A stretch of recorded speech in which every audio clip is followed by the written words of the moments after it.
I think it's Yeah. just someone making up lies on the internet. What? Yeah, I know. I'm I'm also sorry, dude. shocked. I I'm don't believe shocked. you. This is unbelievable. This is the Xbox Cast. All the news you need to know about begins now, but it's more like the news that we care about. Whatever this is, it is new news.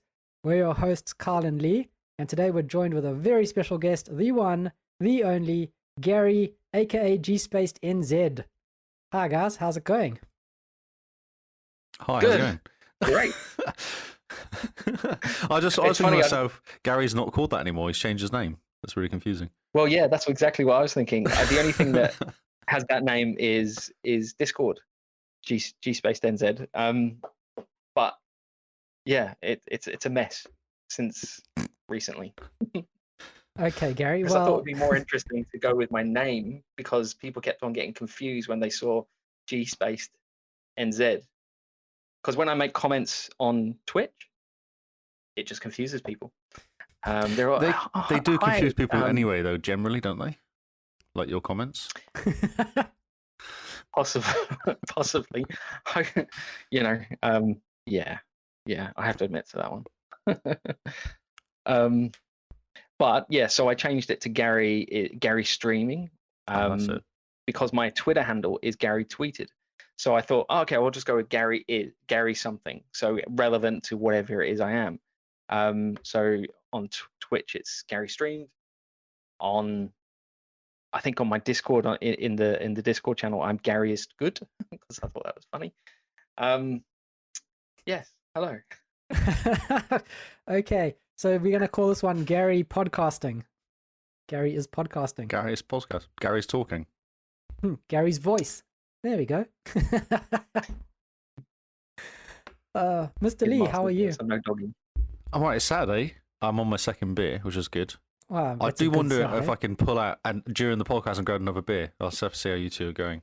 Well, I mean, if Gary starts talking a lot, you can just stand up and Just go grab leave. beer number 3. And then by Yeah. the time the listeners will only know you got beer number 3 is when you come back and go, so the news, guys. Or when he has to go for a bathroom break because he's just basically chugged. Chug. Chug, get down now. Yes. I'm all right. It's a weekend. It's I had the Friday weekend. off, which is nice. So I just played Cyberpunk yesterday. Nice. Any reason? Or just you're like, actually, I can't Friday. I'm just not Fridaying. I was a bit sick of it, and it's my 1 year anniversary at work, so you get half day. So I decided to do it Oh, Friday. So, congrats. Nice. Well done. yeah, so pretty That's cool. awesome. Did stuff Yep. Cyberpunking all day. like 12 hours into I the would game love now. I think. Jeez, I'm so jealous. Yeah. Amazing. It's a shame people can't see, but I have one of those too. Oh, man. Mm. So it's the physical copy of Cyberpunk that Gary's holding up. And he doesn't know it yet, but what he's going to do is he's going to take that map that it comes with and put it into an envelope very carefully and send it off to me so that I can get the map nice and framed and put on the wall. You just do a See, this is screenshot how of I Gary's. make it worth web- my while, you know. Well, I mean, this is your bribe, isn't it? You're on the podcast. It wasn't have- in I the am, but you've contract already that paid you me. signed. Yeah, it So, wasn't in the yeah. contract. You didn't negotiate this very well. You've already let me on the podcast before I've agreed to anything. So Well, Lee has the tools. He Let's could just do it cut you again. out if he needs to. That's true. You're a separate channel, so it could just be a mystery kind of voice we're talking to. It's just long periods of silence and then us laughing.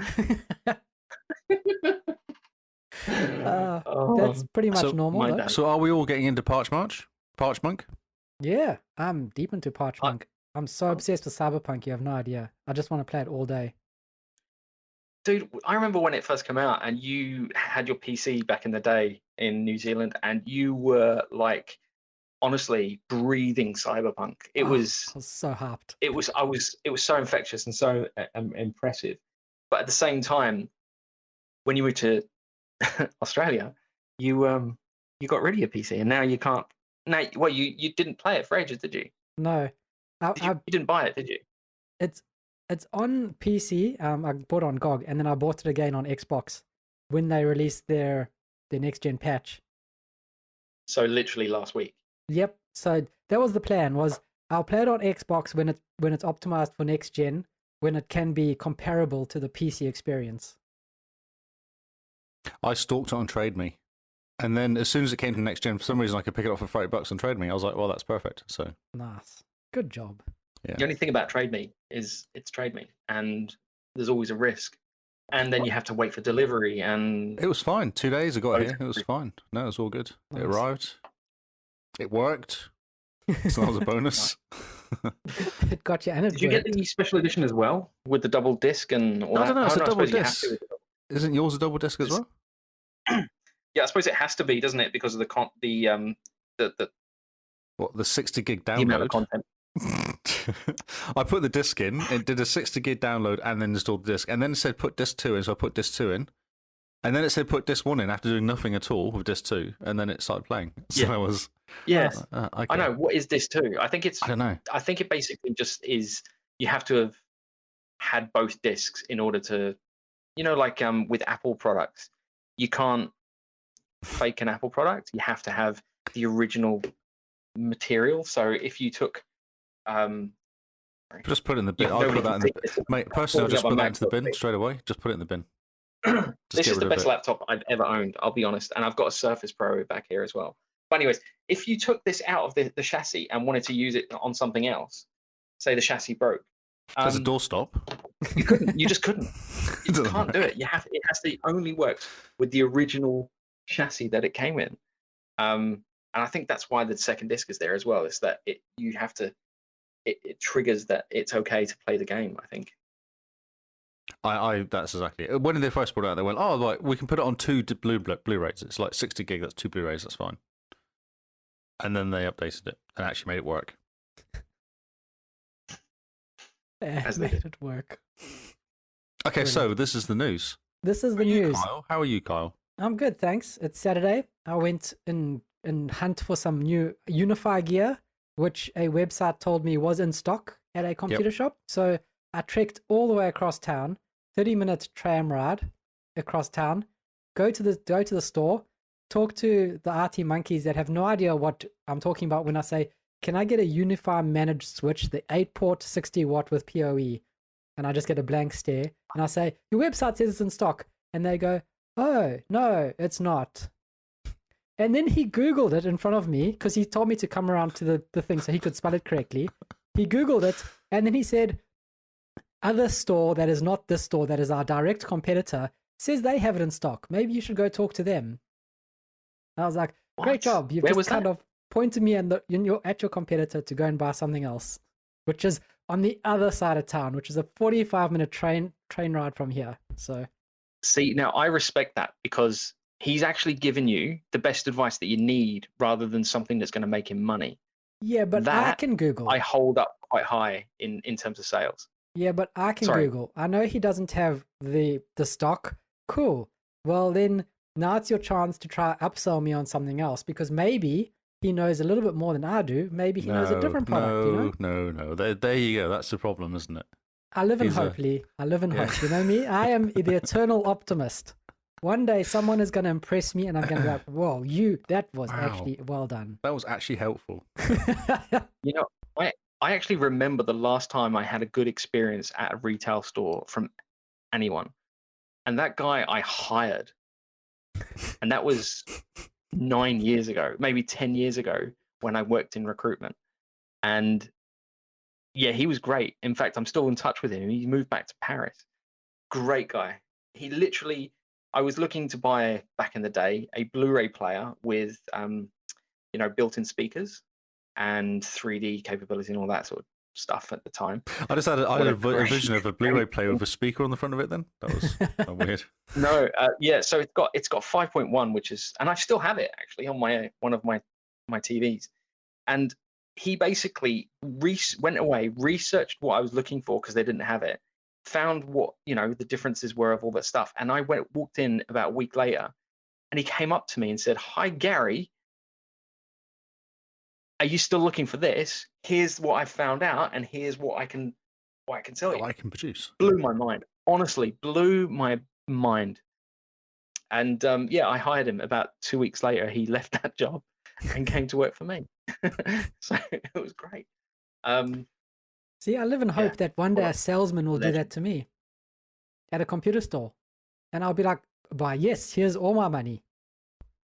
Yeah. But Lee's the pessimist. He doesn't. Yeah, think that yeah, could sure. ever Because I go to happen. watch TVs. I look at TVs. I go help people buy TVs. I like spending other people's money. So I go and look at TVs, go, right, this is the best TV in the store, but we will check that if there's nothing better. And then the sales guy comes over and goes, the TV I just pointed out goes, so this is the best TV in the store. I'm like, okay, so. So do you This is just just- hang out at like Noel Leeming, and you're like, there's someone looking at a TV, like, so looking for a TV today? That's are right, you?" yeah, of course. How much have you Yeah. got to spend? I would Not spend over leaving is the $500 to worst. get this. Yeah. My name's Lee, Yeah. and this is the special that's currently running. Do you work here? Oh no, this is just my Saturday This is arvos. what I do. Yeah. Do you want to get a beer he's later? just, why are you wearing the jersey then? In all the company colours. Oh, this is just my It's normal my normal Saturday clothes. attire. And it'll be slightly off as well. It'll be slightly different if they actually look properly because I can't afford to It'll buy be the like proper ones. last season's version. Yeah. It's like walking into an Apple store and somebody's just happens to be wearing a blue t-shirt, and you're like, "Do you work here?" And they're like, "No." But everybody knows about Apple, so it's not that hard. Amazing. So before we get into the news, Gary, why don't you tell us a bit about yourself? You've already told us about your best retail experience.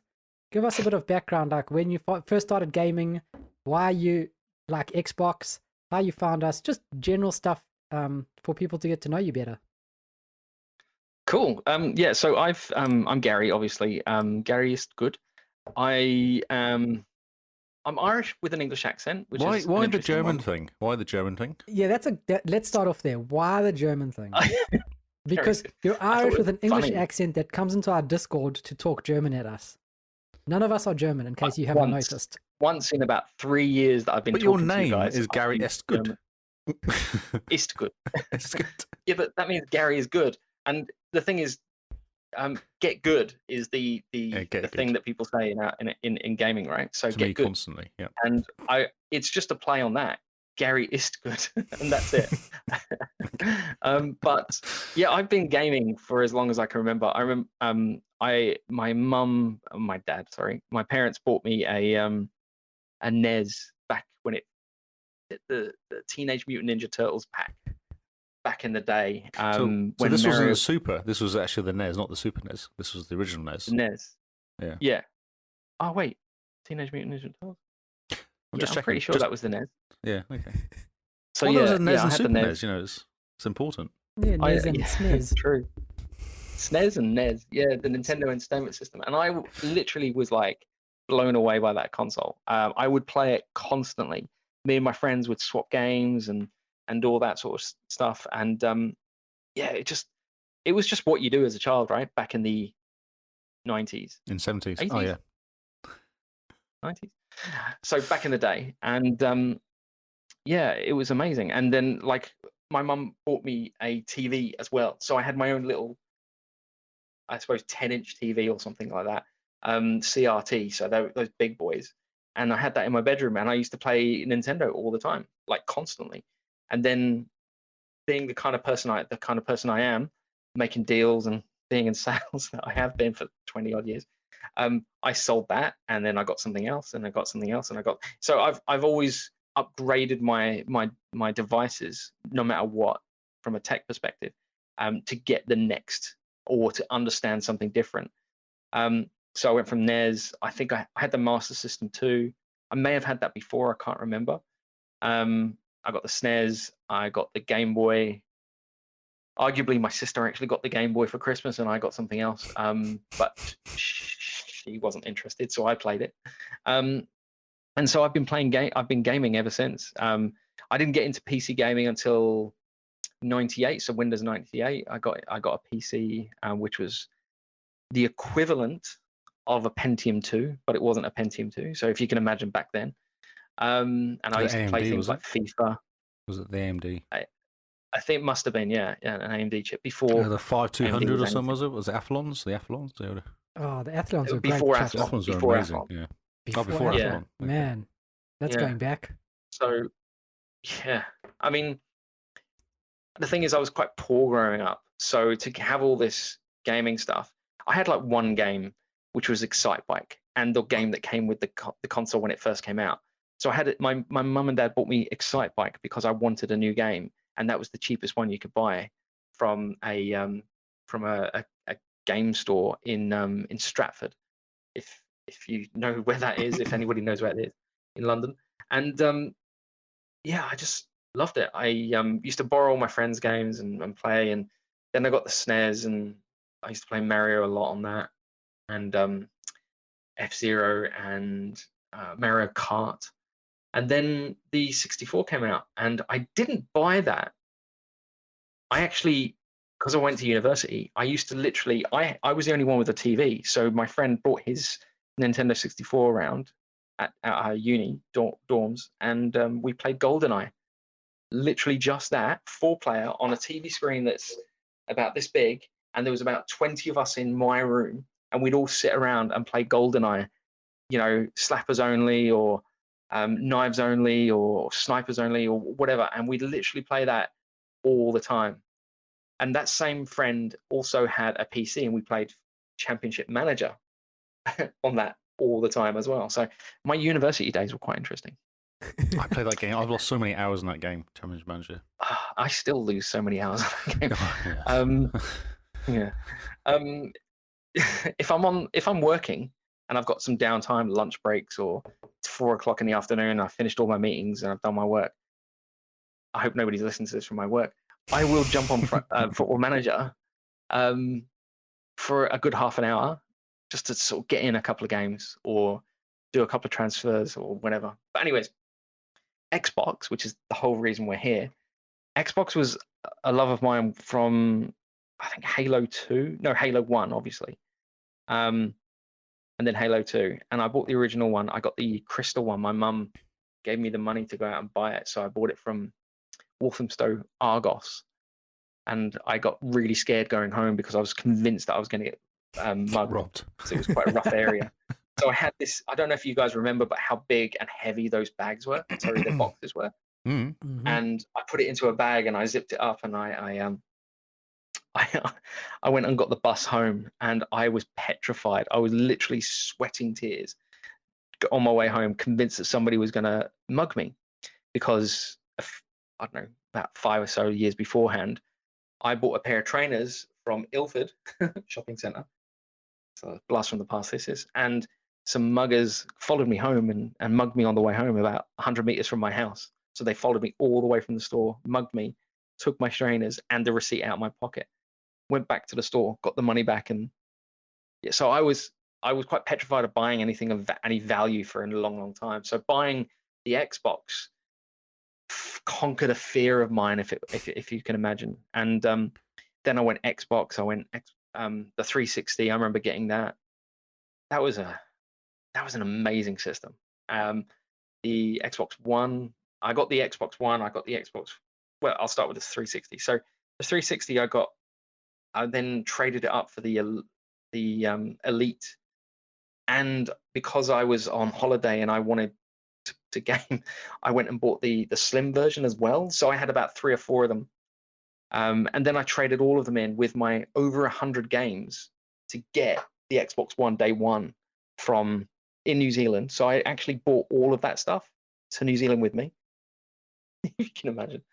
I didn't bring any underpants, but I brought that. And I bought a box of CDs when I came to New Zealand. I brought a box of CDs, like a really heavy box of CDs, and paid money to get them sent here. Oh, I'm behind you. All those CDs behind me, those came from England when I was there in 2004, back to South Africa, to New Zealand, now to Australia.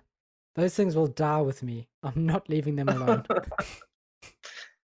It's amazing, isn't it? I think I own like 1 or 2 CDs, which I got for free. They're in my car, and that's about it. But anyways, so I brought all of that stuff to New Zealand, and then the Xbox One was coming out, and I was convinced I was getting it, like no question whatsoever.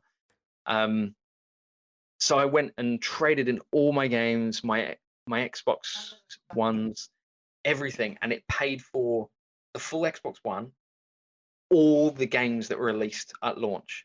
Oh, nice. And I went to the midnight party, and I picked it up down at the viaduct at Shed 7 or something.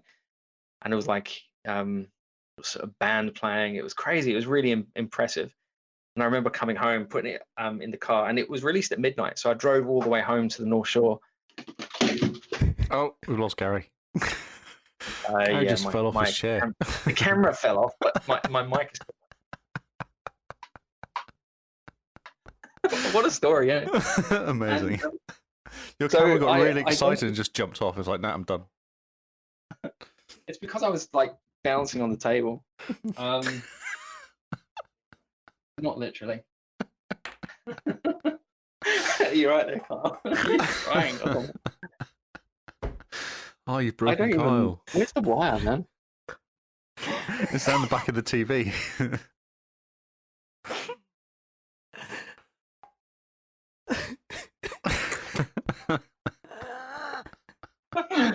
Oh shit!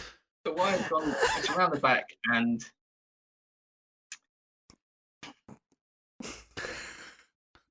That's such an interesting story too. The carrot just falls.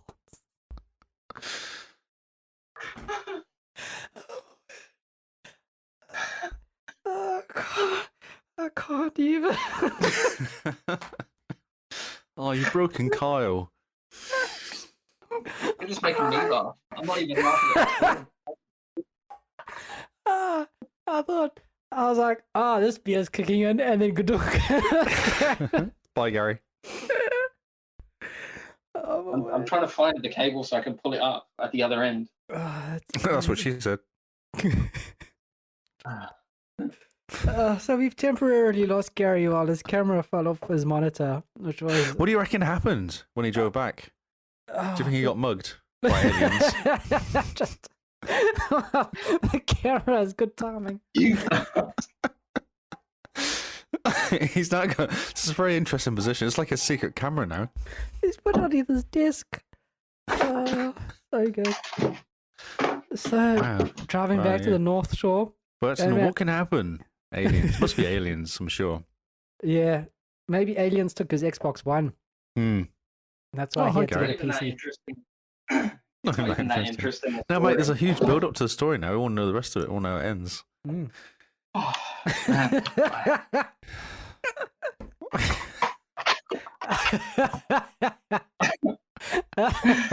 Oh man.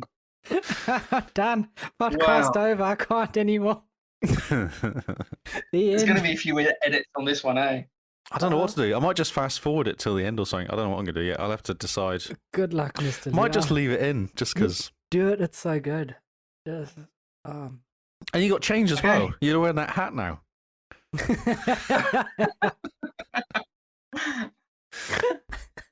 Oh man. Can you put some pants on, at least? So? next time you get up to close the door, just make sure you're wearing pants.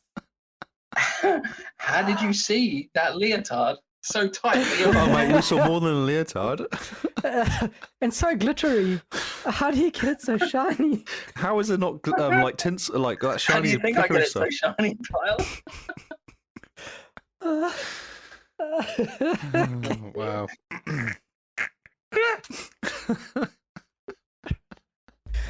So you're driving back to the North Shore. with your Xbox One. I was driving back to the North Shore. Oh my word. Okay, I'm back to life. So I I was- think. That's blown, Kyle.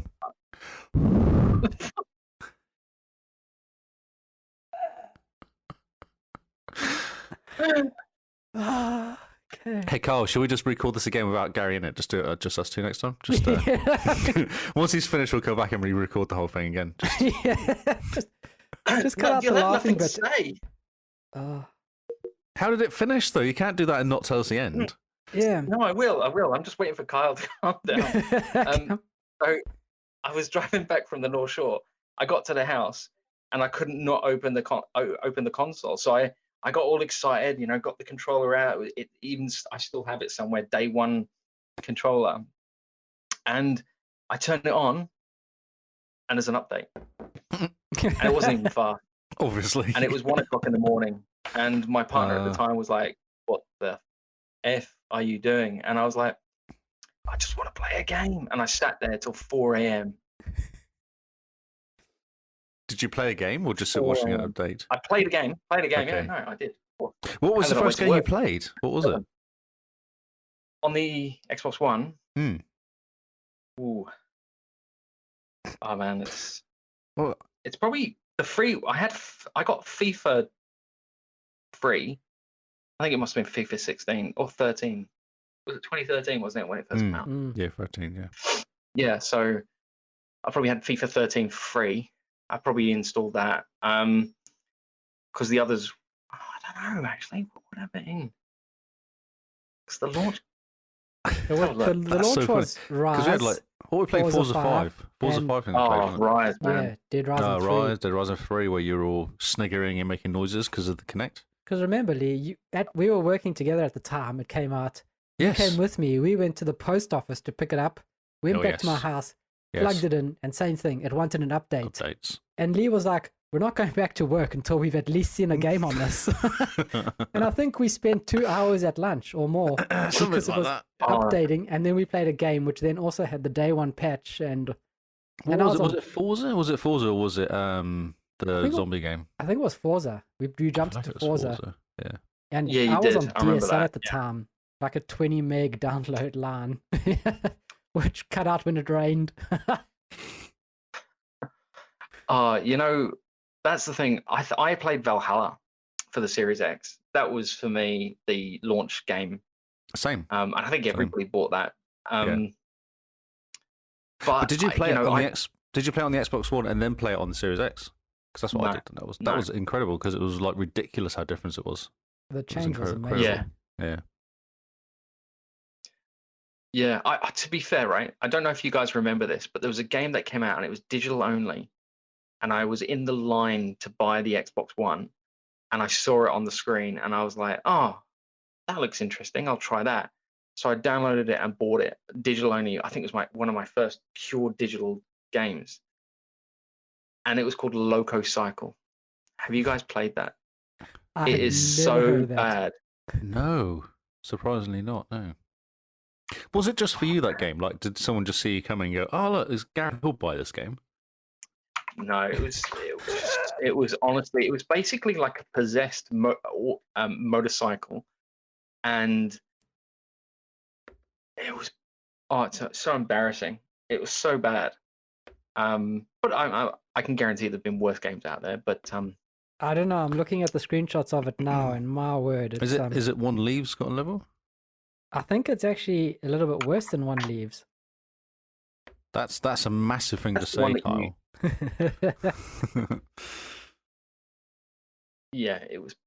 Oh wow, it's real special, isn't it? It is. If you're listening, look up Loco Cycle on the Xbox store. Just look at the screenshots and actually understand what the heck. What the fuck? Cycle. And they're still charging $15 for this thing. So it looks like you just fall off your bike. Yeah, it does. And then your bike attacks you. Yeah, you could say that. I'm gonna go on True Achievements and see if I actually have the Did you 100% it? Because if not, what even are you doing? I don't think I even got halfway through it, and I was just, why did I do this? Why did I do it? Like, I honestly questioned a lot about my life choices at this point. So 905, the 360 version, 905 people have played it. Ooh. And out of that, 468 have completed it. Ooh. But that's the 360 version. Yeah, which one did you buy then? Or did you buy the one did you? The one? Yeah, because there was no back comp. So get this, I've got 2 trophies in that game out of the 20 available. I didn't do anything. It's only 5-6 hours. You can knock that out. Yeah. Yeah, now I could, but back then I was like, well, there's other games that I'm going to play, and I'm not interested in this game anymore. And to be fair, I've supported an indie developer, so I'm happy with that. But yeah, no, nothing more than that. Wow.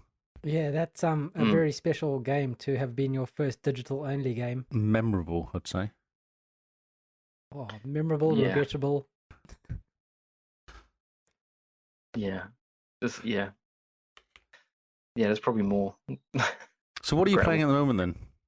What are you playing at the moment? At the moment, I mean, Cyberpunk I reinstalled when they did the update.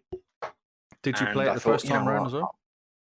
I did, yeah. I bought it day one, and I bought it full price, and I didn't return it. And I got the special edition, so I paid a bit more, so probably $120 as opposed to the usual 86. And look, I didn't mind it. as a game. The bugs didn't annoy me as much as probably they did a lot of other people. Mm-hmm. But I couldn't get into it, and I was really into something. I can't remember what it was, but I was really into another game at the time. So I basically just played it for a bit and then just stopped. And then after about, I don't know, 3 or 4 months, I needed the space, so I uninstalled it. But I never wanted to return it. So I'm quite glad that I didn't. And I've reinstalled it now, and I've got, I don't know, a few hours into it. And most of the decisions I've done and all the gameplay so far I've done replicate exactly what I did the first time around. So I'm nowhere new in that respect. However, saying that, what else am I playing? Well, Football Manager, obviously, on PC through Xbox Game Pass. Division 2. Division 2, man. I keep going back to that game, mate. It's so good. It looks so good. I was thinking to myself the other day, Division 3 has got to be in the works, or at some point, and I am absolutely buzzing for that game. Really, really, I hope Ubisoft pull it out of the bag for it. This is Ubisoft, right? And they're the same company that didn't make Splinter Cell for like 16 years, even though people were so eager for a sequel or something of it. Well, they are doing one. They're doing the one set in the country. Yeah, Heartland or something. Heartland, that's it. Yeah, doing that. Yeah, but I mean, you look at what they did for Watch Dogs Legion. They put a lot of money into it. Granted, post-launch, they haven't. But Division 3, in theory, could look stunning, especially on the new generation consoles. It does. It was one of the first games we played on the Series X, wasn't it, Carl? We fired it up and had a look at it, and it was just, amazing. And it worked really quickly. Do you remember that? Like, comparatively, it was just like really quick and gets into the game straight away. I remember sitting on that whole pages. I was playing today, and I was just noticing, like, when you're shooting out of a gun, like the smoke that comes out of the gun after it's finished, there's a little bit of steam that comes off it, and it's just like little details they put into the guns. And even when you finish shooting, there's just it's a very well done game, really good. I'm running through it again with Kinsman, who hasn't done any of the New York stuff. And I can just hang out in that game. It's just fun to hang out and do stuff.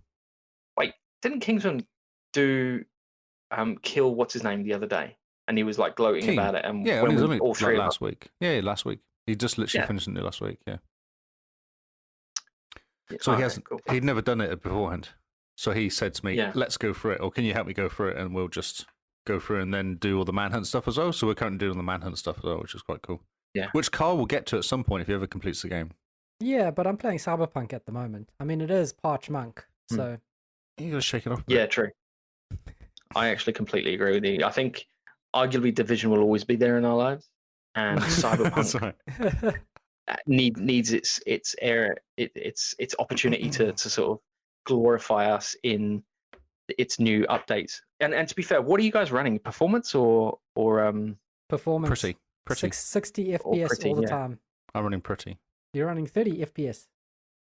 No, performance is 30, isn't it? And then pretty is 60. No, which way is it? Performance is 60, and then pretty is RT and 30. Yeah, I'm playing 60. 30. I'm playing pretty. Interesting. I'm playing 60. I don't think it makes much difference. I'm playing 60. Yeah. The performance the thing is, you've got to take advantage of that TV, right?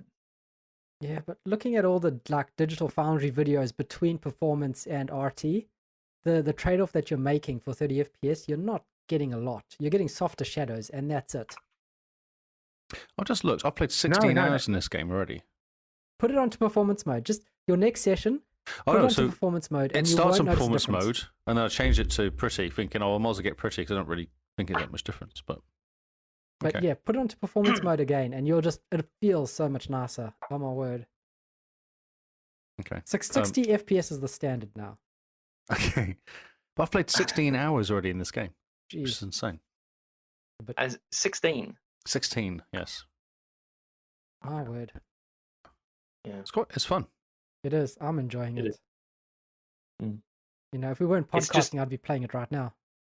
That's right.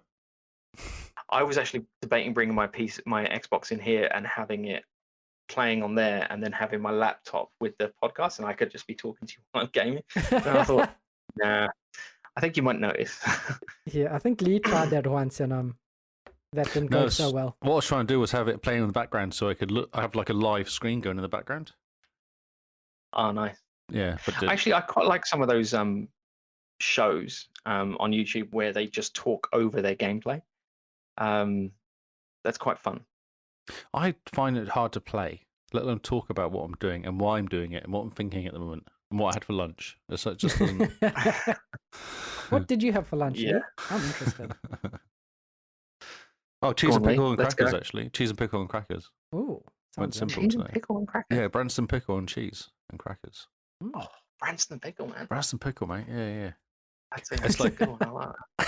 yeah. The biggest jar you can buy. It's like $10 for a big jar of it. And Countdown. It's amazing. Really? Oh, yeah. I love Branston pickle. It's so good because it just works. You can have hot chicken and chips and Branston pickle. It just. You know what I like? I like the crisps, Branston pickle crisps. Oh, the crisps. Jeez, I forgot about those. Do you remember them? Yeah. Oh, the Walkers or something. Are you right, Carl? You I've did never ask. heard of these at all, and you guys Oh. are both like raving Branston about pickle is the best. Branston pickle. Mm. No idea what that is. Mate, you were in, was it London?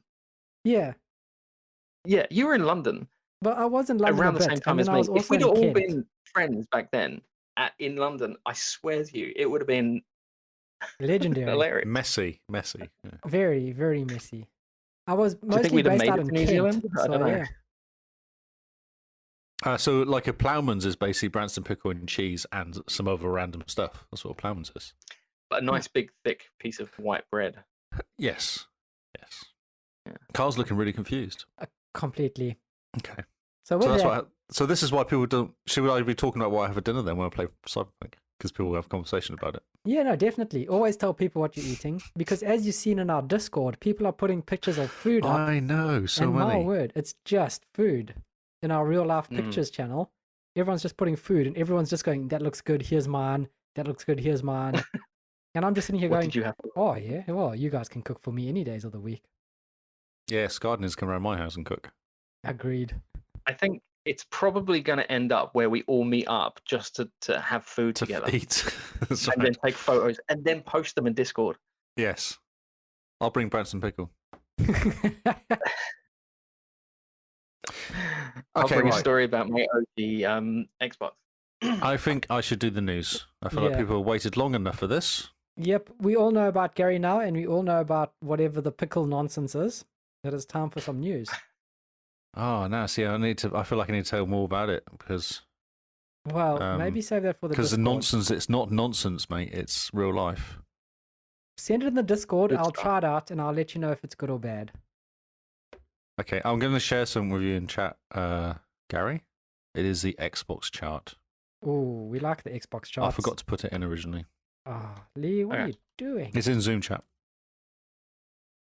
All right, let's wait. Uh-oh, there's a problem though. There's a problem with the chart. Oh, no, I've just opened it. Right, okay. So What's this is this week's February 28th is actually. So it's like nearly wow, it's quite late for us. Elden Ring.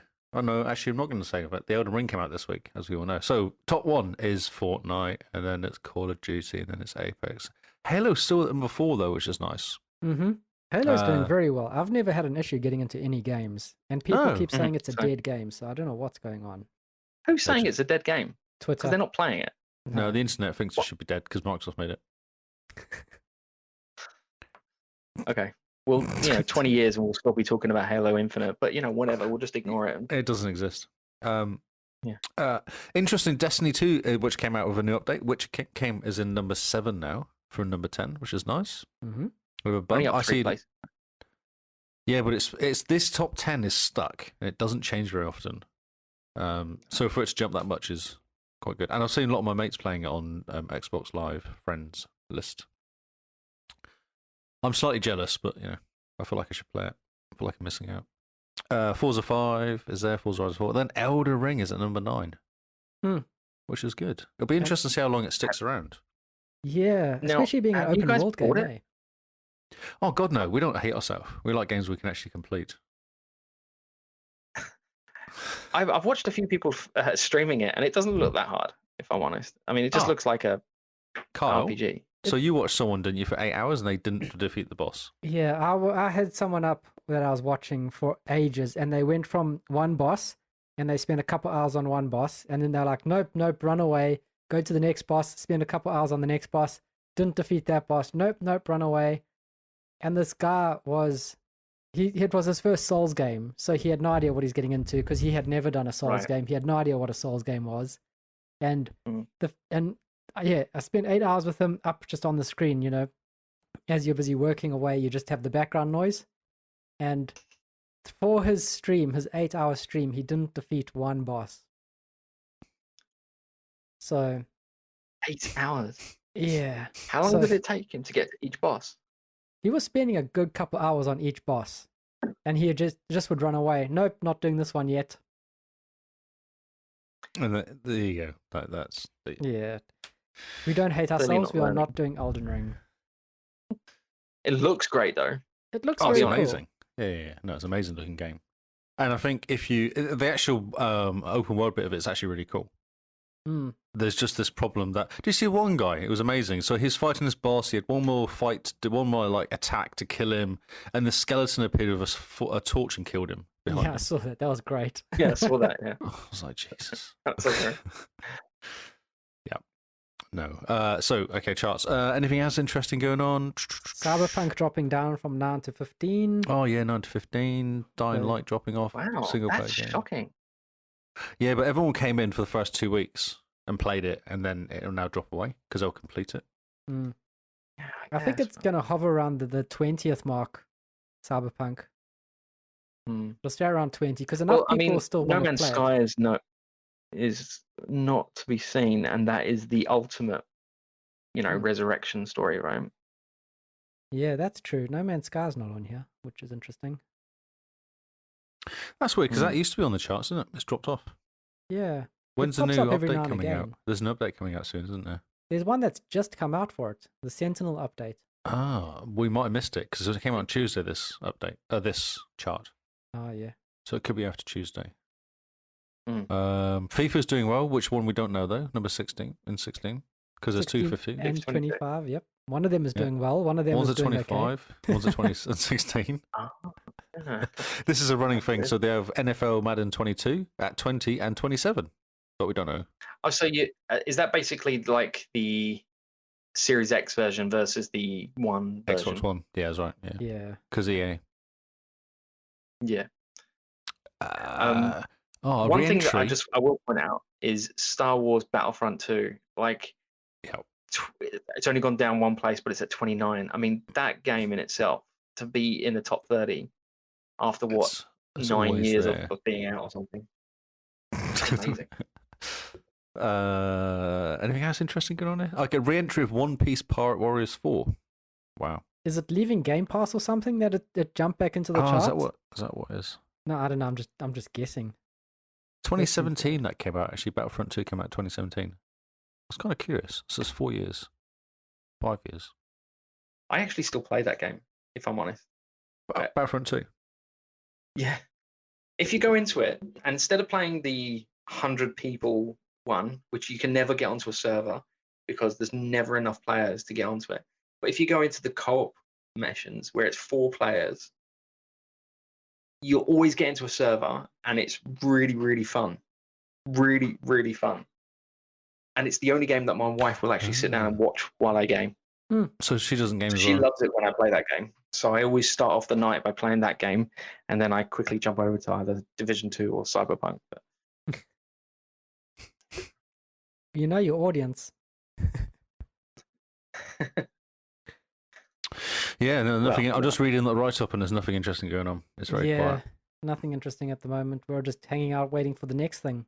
Yeah, do this you is think- Martha is Dead that came out, but that's not really done anything. Grid Yeah. Legends has come out. That hasn't really done anything as well. Next week, we're probably going to see Guardians of the Galaxy jump into the charts with that coming onto Game Pass. Yes, that game is amazing. That's one stuff. It said it comes out in March, so I assumed it was out already.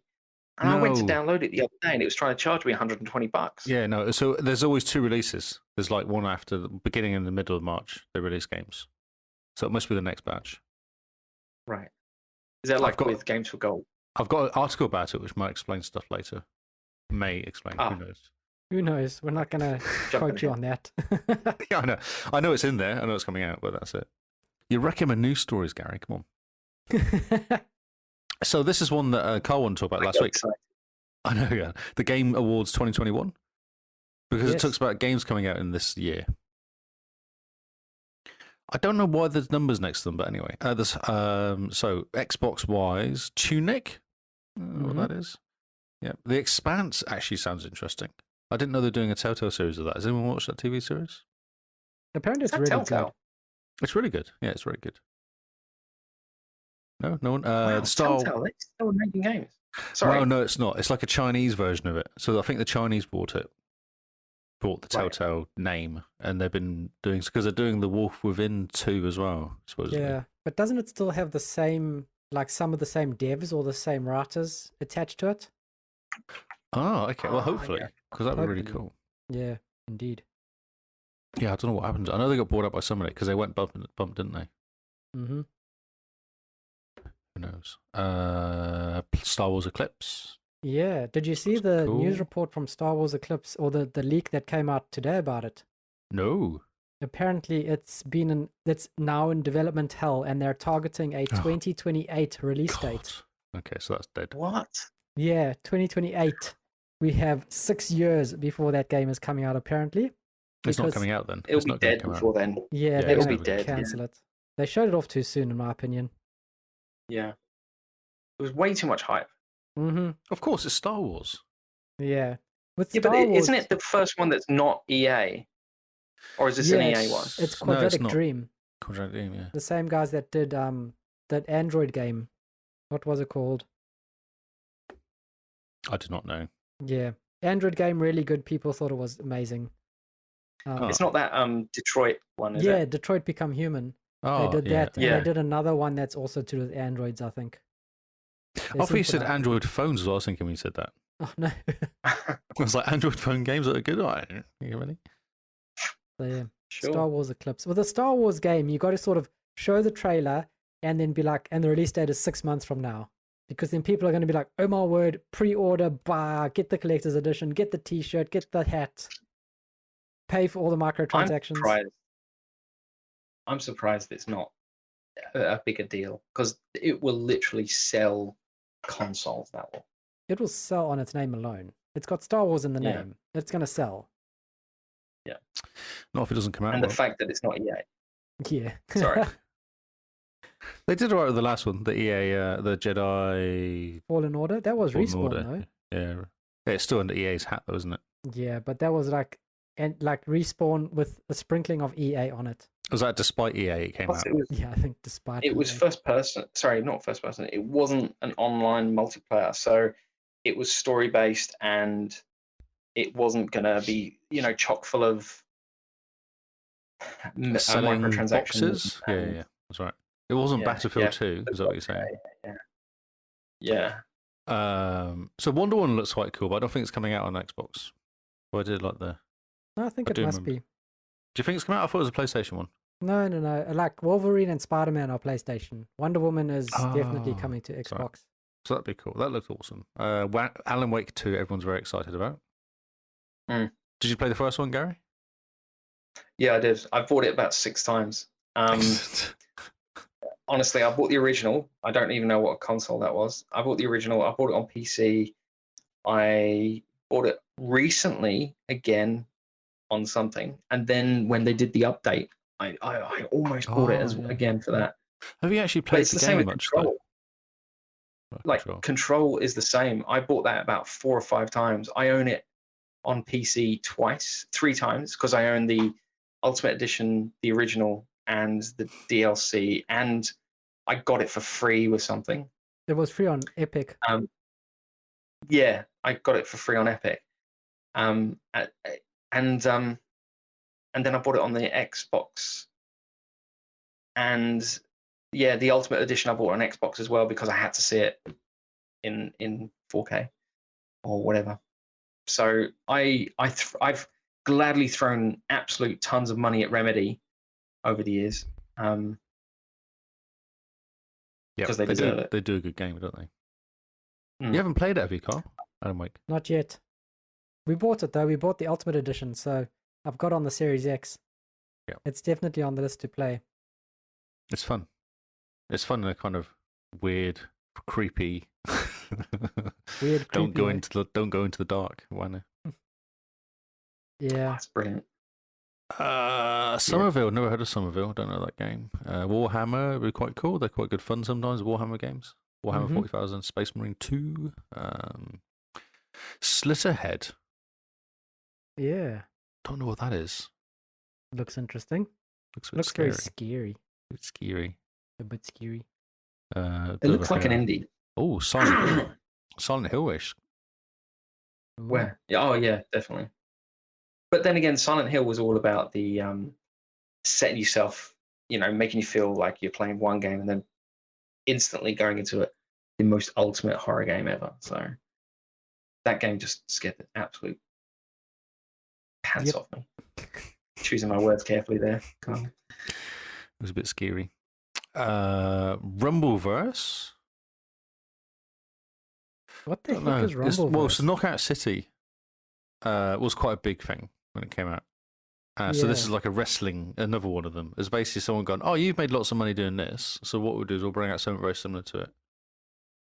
Rumbleverse. It looks ridiculous. June Spice Wars. Ooh. Steam. I wonder if that's going to come out. Among Us VR. Star Trek Resurgence. Yes, this is another game that is also rumored to be in development hell. Oh God. Oh really? Yeah. I like Star Trek games. The new Picard came out. I'm very excited to watch it. Yes. Yes, it did. I know. I need to watch it this afternoon. I was like, no, I feel like it's a nighttime thing to watch. But like it's a quiet watch. It's not like a during the day watch. It's not as good as Discovery, but whatever. Oh, really? I think it's better. No, I think it's better. I think Discovery's a little bit hard work shots sometimes. fired. Yeah. I think it's not afraid to try new things. That's why I like Discovery. Yeah, but it's not Star Trek, though, is it? Doesn't feel like Star Trek to me. We'll take this offline. Honestly, right, yeah. We need to talk about this. This will be another Carl crying in the corner at the moment. There's not fighting. Like, what the hell did we do? Why did we bring Gary along? I mean, The Matrix Awakens. Have you played it yet? No, I keep forgetting. I keep going, oh yeah, that's really cool, and then I forget. I actually want to play this game. It's supposed to be amazing. Have you played is the it demo? an actual game? Oh, I thought it was just a thing. There's a tech demo. Yeah, that's right. But it's supposed to be awesome. Just a tech demo. Very cool though. My word. It looks it's always better than the movie. Yeah, probably. Yeah. Not hard. New Sonic game. Wow, no one interested in Sonic game at all. No? Sonic's been done. There's nothing new exciting with Sonic. Just going through the video, but it doesn't seem very good. Okay, yeah, okay. Don't care about Sonic. Wow. They just do the same. They just try and rehash the same thing over and over again with Sonic. Of course, but that's yes, That's Sonic. yes, they do. Well, no, that's gaming, isn't it? Though that's what people do. You know what I am excited for? Yeah, but you look at things like Mario. It's not the same, and it's amazing. Sorry. No, fair That's enough. not an Xbox game, though, is it? Sure, that's not Xbox. Yeah. Not yet. Not yet. Wait until Xbox buys Nintendo. That would be a mic drop. That would be a shocker. Nintendo will finally actually have to do stuff. Not just keep releasing the same game with a slightly different skin. Yeah.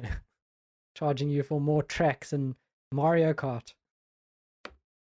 Oh, I'm so tempted to buy the latest updated tracks on Mario Kart. Don't do it. Don't you are the It's problem. $50. It's not even cheap. That's like a game. That's like 4 months worth of Game Pass. Yeah, but Switch games don't go down in price really. The good ones anyway. No, they don't. They all stay like 6 years later, and they're still $100. Is it a digital purchase though? Yeah. Or it's just an update. So you're going to resell your digital purchase? You see, it's a digital purchase. It doesn't matter if it doesn't drop in price. It's stuck at. You're the only one who can own it. Yeah, I suppose. I don't mind that though, because then when you upgrade hardware, you've still got it, which I like and respect. But this is Nintendo. Their next version is not going to be backwards compatible with anything ever again. Yeah, but why would you sell a Nintendo hardware? Most people keep their Game Boys for years and years and years and keep playing Pokemon. I'm not talking about me, I'm just saying in general. I've heard. Okay, next story. Nintendo Switch returns to the Xbox dashboard. No, wait, what? Switch. Nintendo Switch streaming. Sorry, Twitch streaming. I was completely confused. Sorry. Maybe you said too much beer there, It's Lee. because Gary was talking about Nintendo. I was confused. Twitch Nintendo streaming. Switch comes to the Xbox dashboard. Was there anything xCloud can't do? Exactly. Twitch streaming returns to the Xbox dashboard. New update. You can now press buttons and stream immediately. Excuse me. Do you know what I found the issue with this is? Oh dear. It only attaches to one profile on one Xbox at a time. So I tried to connect our Twitch, the Xbox Cast Twitch, to my profile and to Simone's profile on the Xbox. So we can both just, go live whenever. Nope, it kicks you off and it only attaches to one profile on one Xbox at a time. It's not profile based, it's Xbox based. Yeah, it's literally the Xbox hardware token is what it attaches it to. That's annoying. Yes. So can you not just do what they used to do on Mixer, and no matter who is streaming in the team, so you, Kyle, Lee, or anybody, it just basically streams off of the Xbox. So it's basically like hosting their stream. So, does that make sense? Yeah, remember that? It would be nice if Twitch did hosting properly, which it doesn't. I mean, Mixer did a lot of things really well, and Twitch still hasn't stolen anything from Mixer.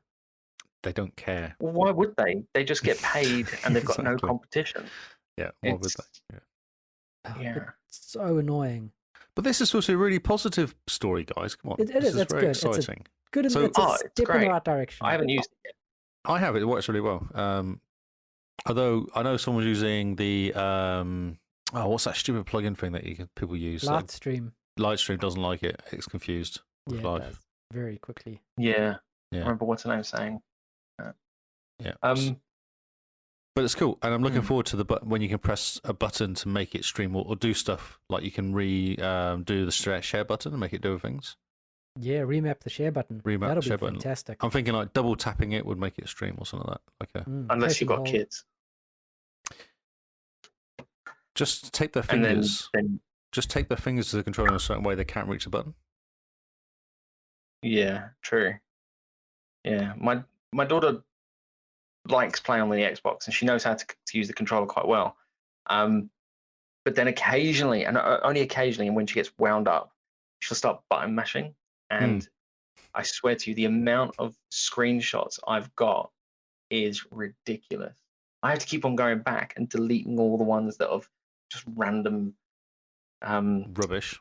What's it? Two Tails or Tails? What game that she constantly plays? Oh, Tails, the one with the little rabbit, whatever it is, hamster, fox, monkey. Yeah. Yep. It's actually quite a good game. We completed it. I say we. Yeah. Although I'll wait till one of your other stories to talk about something else. Oh, okay. So Xbox games with gold, 3 games for March 2022 revealed. I should try and speak properly. So we have A Flame in the Flood, Street Power Soccer. I'm pausing if anyone wants to jump in and say this is cool or not. Sacred 2, Fallen Angel. Which could be interesting, but it's a 360 game, isn't it? And SpongeBob Truth or Square. Oh, this is cool. I like SpongeBob. There's where I'm coming from. SpongeBob. Yeah. Help SpongeBob's mates in Bikini Bottom use Plankton's memory machine to retrace the happiest moments of his life and find the formula. It makes complete sense. Well, to me, it makes perfect sense. That's hilarious. Okay. I think I'm going to play SpongeBob's Truth or Square. Oh, cool. Yeah, I will. I love SpongeBob. Yeah. The humor just is right up my alley. I love the movies. Oh, the movies The are movies are great. great. They're Yeah. so funny. The first one was the And I best would though, with never have David watched Hasselhoff. The Hoff. Yeah. And he's been ridden like Harry Potter from that movie. Then Do he you remember? puts them in his pecs and squeezes to shoot them down back into the ocean. So funny. I don't think I've seen this movie. Yeah. Oh, you I have don't to. remember the Hoff being in it. I remember that I vaguely watched the last one that came out, which had like a real life crossover thing going on. But That wasn't even the last one. They released another one, which is more of a cartoony one, which is all about Gary Ooh. the snail. Which you I must quite love like. that movie then. I feel like it's Gary. a movie about me finally. It's like Fallout, and you go to that room with the Gary androids. Have you been to that one? Have you Mhm. seen the? Yeah, there's look on YouTube. There's a video of it, and you go to this room, and there's like 100 androids, and they come out going Gary, Gary, Gary, and it's just I Oh, don't sounds understand it amazing. at all, but it's just bizarre. Wow. Oh, let's have a look. Wow. Okay. So Bethesda's Fallout, isn't it? Is that right? Yeah, Bethesda's Fallout. Talking of Bethesda, I just want to check my my link would work properly. Xbox Insider leaks new game from Bethesda. Ooh. What game is it? We don't know. Oh. We know it's called Wormwood, which is its Okay. placeholder. Mm-hmm. And that's all we know, but I just thought it was interesting to drop in, because if we could be the first one to report this. Oh, yeah. So basically the news report is newsflash, Bethesda working on new game. Correct. And it's not anything based on anything else. Oh, so new IP. Cool. New IP. New, yeah. Which is nice, because I mean, I think maybe their work on what's their new one? I was going to call it Starlink. Yes. Starbase. I've That one. forgotten now. Yep. Same. Starfield. Yes. I think their work on Starfield has reinvigorated their creative juices. Oh, where you they don't think don't all the need- money they got from Microsoft hasn't done that? Well, yeah, it's got done that to an extent. But I also think when Microsoft's gone, that Starfield is looking really good. They've gone, you know what else looks good? Look at all this new IP. Look at this. Yes. Look at what we can create now that we don't need to worry about putting out Skyrim Special Edition version 17 with a toaster oven. Yes. Or anything on PlayStation. Yeah. We don't need to port to other systems. We just need to port to PC and Xbox. What would they do? So they got Elder Scrolls, Fallout, Doom, Wolfenstein, Dishonored, Prey, Deathloop, Quake, Rage, Evil Within. Would they do some sort of crossover or something, or something interesting? It would be pretty cool. I don't know. I think the world is crying out for new IPs. Definitely. You know, we just need a completely new series. Do you know or not even series, but a new universe. What I'm surprised about is Quake has never come back again. Yeah, I want Quake to come back. Yeah, but Doom is kind of, it's too similar to Doom, and I don't think Xbox would like that. I don't know. Quake is different. Doom is fast-paced actiony. Quake was more slow-paced, creepy. Yeah. But still. Well, Aliens, isn't it? Was. Well, Quake was all like demons going into the 9th gate. Oh no, of hell. Doom. Doom was more like that, sneaking around, kind of. No, Doom is too quick. Doom is quick. Punch things in the face.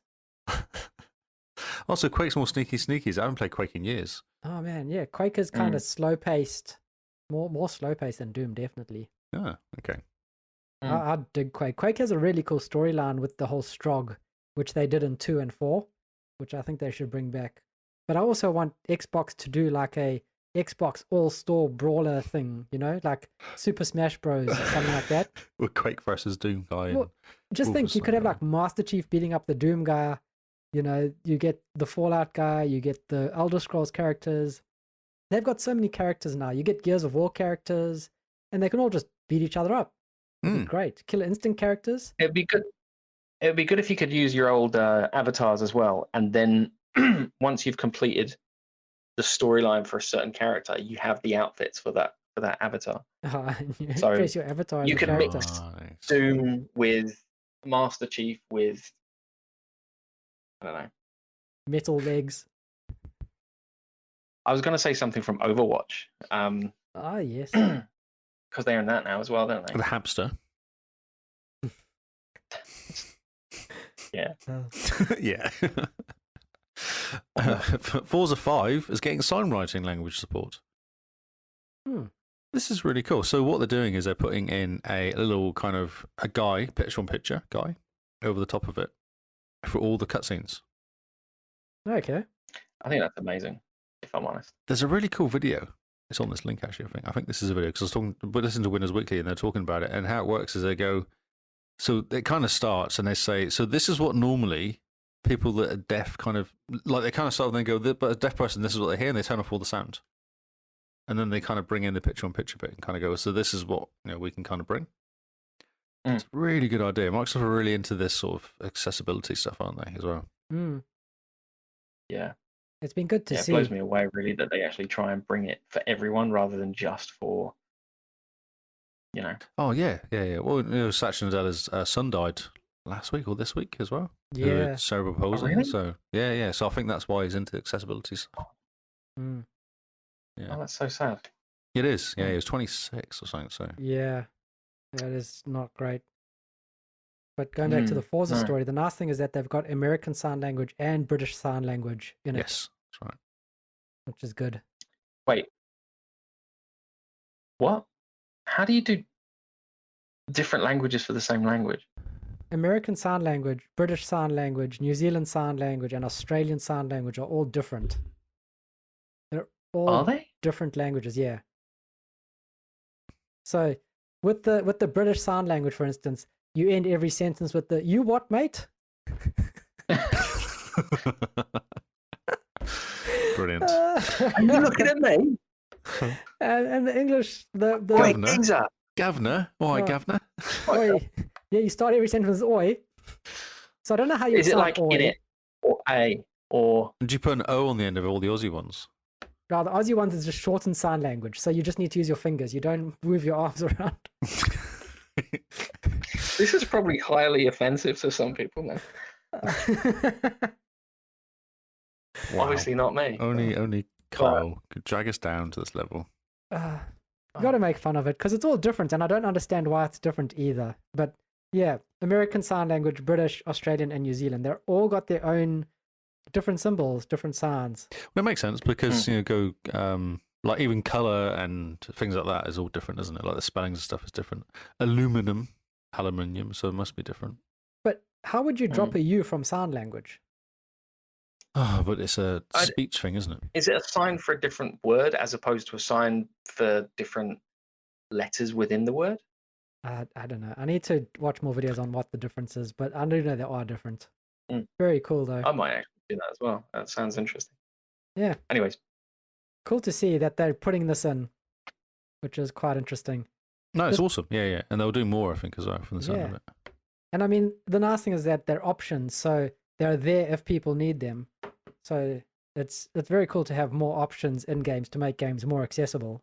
Oh, definitely. Yeah. Oh, I want to take a break from the news for a second. Ooh. So I dropped a story in which I've actually managed to skip, which is the punk style games. Oh, yes. 10 games that you can unique style. So we're doing March Punk, Monk March. Parch Monk. March. And I find this quite cool article on CBR, which 10 games that use unique punk style other than steampunk or cyberpunk. So if you're struggling for ideas for what games to play.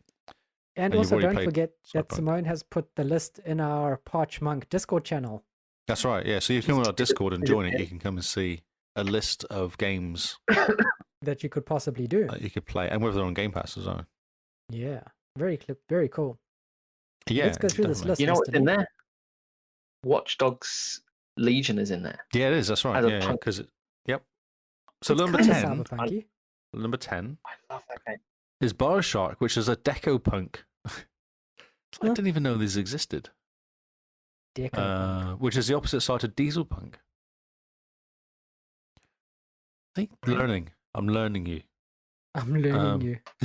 Listen, I'm learning you. So it's centered around Art Deco and streamlined modern art styles, which are around New York and Chicago at the time. In the 20s, it would have been, I suspect. Yeah, so it's like Art Deco punk. Yeah, Deco Punk is what they decided to call it, Carl. The Fallout series is Atom Punk, Mm-hmm. which is pretty obvious. Kind of 1940s to late 60s inspired, Cold War espionage sort of style. It's quite cool. Yep. Everything's nuclear powered, which is Yep. awesome. And everything blew up. Mm. Although I've never Bio... had one of those big bad boy bombs in Fallout, you know? The big Oh, nuclear yes. bomb. Yeah. Never had that. I'd love. Anyway, sorry, Darren. I would love a large bomb to come blow me up. Really? Biopunk, which I've never heard of Biopunk. It's a biotech and genetical engineering likes with Prototype is the name of the game, but Biopunk is the type of punk. Did you Why are you ever laughing? play? That was Yeah, no. never heard- Lee just wants a large bomb to come blow him up. I was like, what? It just was so natural the way you said it, and then you I just know. moved on so smoothly. It was beautiful. Now you've wrecked it. It was like just an afterthought. Oh, I just want this. Yeah. Yeah. Yeah. Did you guys Yeah. ever play Prototype? No. It's amazing. Like the beginning of the game, you get all your powers, and then it's just like, oh, go cause havoc. Just you're immediately overpowered, blowing everything up, can't die. You can fly, you can jump off buildings, you can Sounds get it to the incredible. very Why top. have I not played this? I love being overpowered in games. It is such a That's fun a game. 360 game, isn't it? Yeah. Oh, well, there you go. So that's a good option if you want to do Biopunk. Leonardo da Vinci's gadgets in Assassin's Creed 2 are an example of clock punk. Clock punk. Clock punk. So you can play Assassin's Creed 2. Do you feel like the clock is ticking? And what? The joke that you just did? Someone's got to pick the shot. He had you there. He got you there. Clock That's punk good. is mainly presented by Renaissance and Baroque, I think, isn't it? Setting. I think it's Baroque. Baru, maybe. Oh, It's French. Baru. Baroque. God. Where inventors were really beginning to strut their stuff in terms of making wind-up contraptions. There are outlandish ideas. So that's we've got clock punk. Nanotech, which is in Crisis. Mm-hmm. Crisis is such a cool game. I must play that game. Oh man, I'd want to go back to the The OG remastered one. version that's done it. Yeah, it's quite a pretty game anyway, wasn't it? Oh, so pretty. Now Punk is fiction based on relevant circumstances with a twist, which is like Watch Dogs. So Watch Dogs is now punk. Now Punk. How Yeah, bizarre. it's weird, eh? They're making stuff Yeah, up now, aren't they? Yeah. They are. I'm totally now although- punk, guys. I actually love Watch Dogs the series. I remember the first one came out, I bought special edition and loved it. Yep. The second one came out, I absolutely loved it as well. And then the third one, it blew me away. Honestly, that game, especially being based in London and being so realistic, it just is for me. I think I just played it non-stop for like the first 6 months of it being released. I That's so haven't cool. finished it because I That's on just keep on driving around and doing random shit. It's on sale now as well. It keeps being sale. No, it's on. I was just going to say it's on sale now to pick up as well. I've been tempted to pick it up, but I never completed the first one. I kind of got playing it and then started messing around with motorbikes or do something not game I ended related. up going back to the first one after playing the third one again. And I've got the first one on PC and Xbox, the second one on PC and Xbox, and the third one just on Xbox. But I bought the special edition, the I don't know what it's box. called, the gold edition or whatever, ultimate edition, Oh, Dulux. and it's so worth it. So worth it. The nice thing about going back to Watch Dogs now, especially the third one, is that they've just released their last update with content. So the game's officially finished. Like it's done. It's not going to get patched or anything anymore. So no new achievements, no new content, no new missions. So it's all there. It's a complete game now. So it's worth picking up the Dulux edition, which I believe was on sale last week as well. I looked at it and went, "Do I need another game I'm not going to play?" Do I need something to add to the backlog? But now, Well, now I know I could it, play like- it this month. April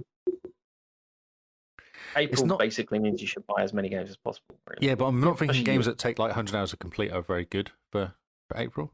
Yeah, especially if they only give you 1,000 points.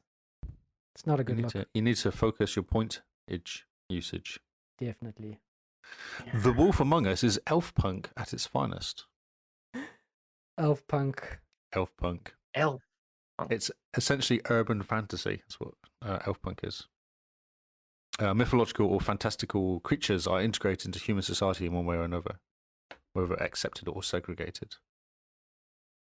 It's interesting. It raises ethical and moral dilemmas. It's an awesome game, yeah. Yeah, it's a really cool game. It's a bit dark.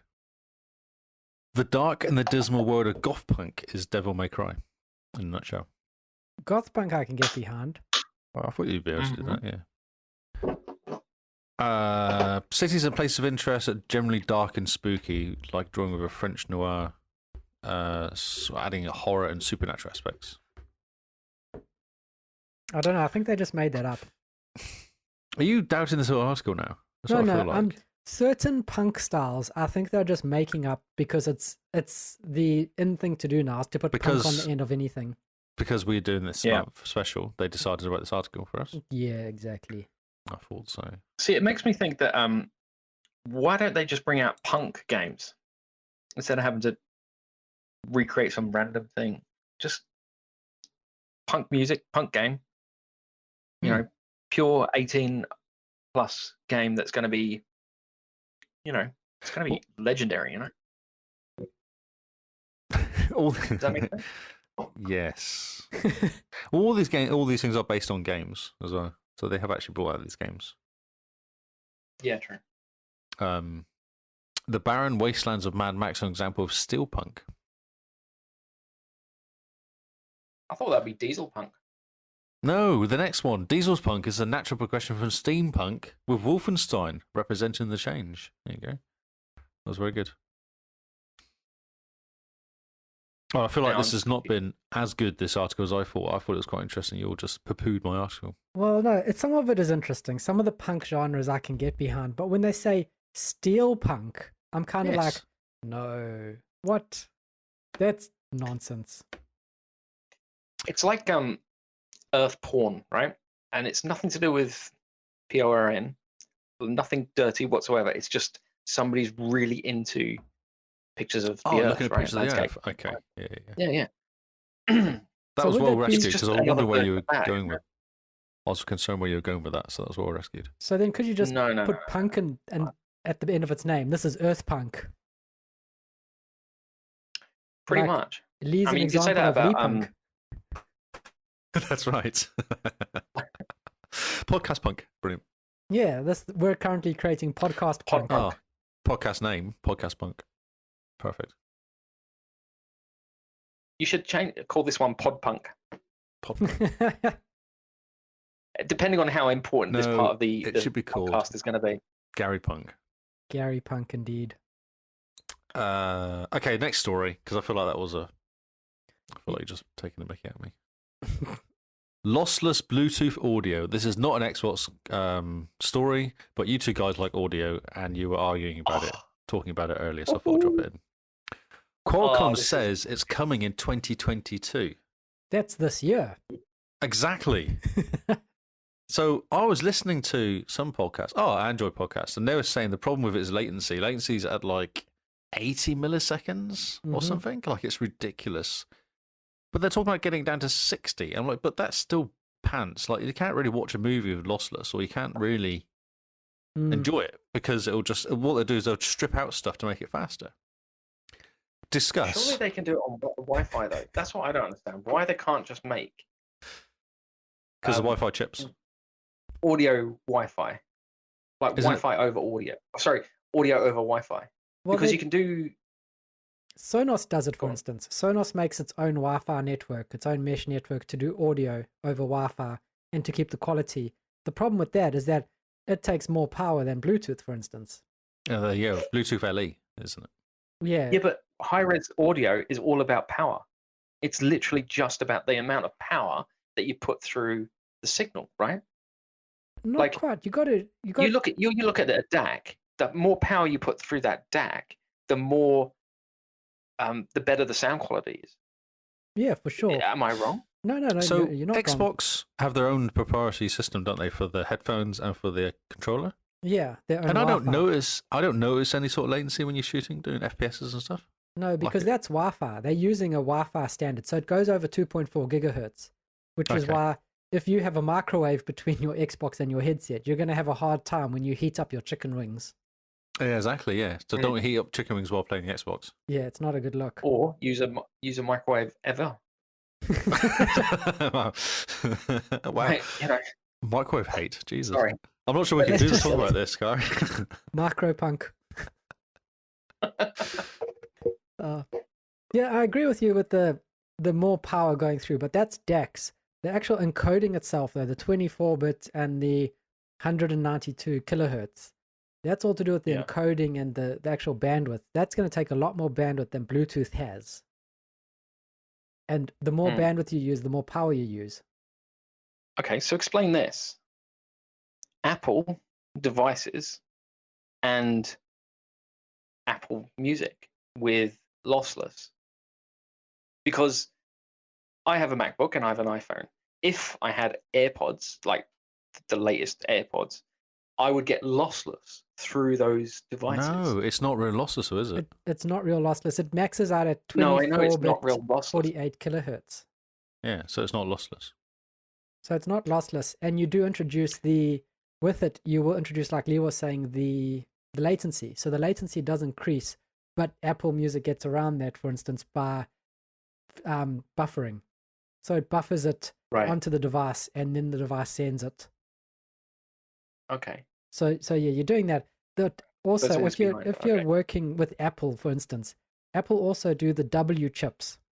So it's Bluetooth plus. It uses Bluetooth as a one layer, and then the W chips, like the W1, that's in the Apple So no one headphones. else uses that. Yes, Just exactly. Apple uses that. Okay. And those chips communicate over a different, almost wireless standard that's proprietary to Apple. Then it's Bluetooth for the connection, and then the wireless or W1 chips communicate to add to that. Right. So that's how Apple's getting around it. But even Apple can't do their own high-end lossless to Apple headphones. Their whole 24-bit 192K complete lossless, because of the limitations of the Bluetooth and the wireless they're using. So if Qualcomm, they manage to do this and they do it with low latency, I definitely see that Apple's going to jump on board and get like a W2 or W3 chip, which will then do lossless plus. And it'll definitely have to be a wireless type standard.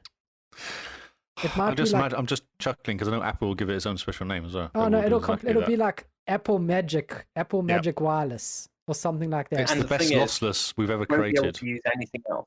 Yeah.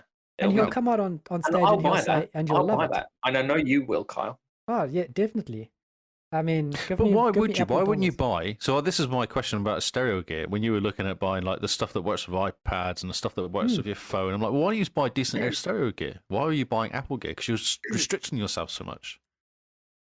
You know, you sent through a bunch of those audio gear that connects up to streaming services, which I think is fantastic.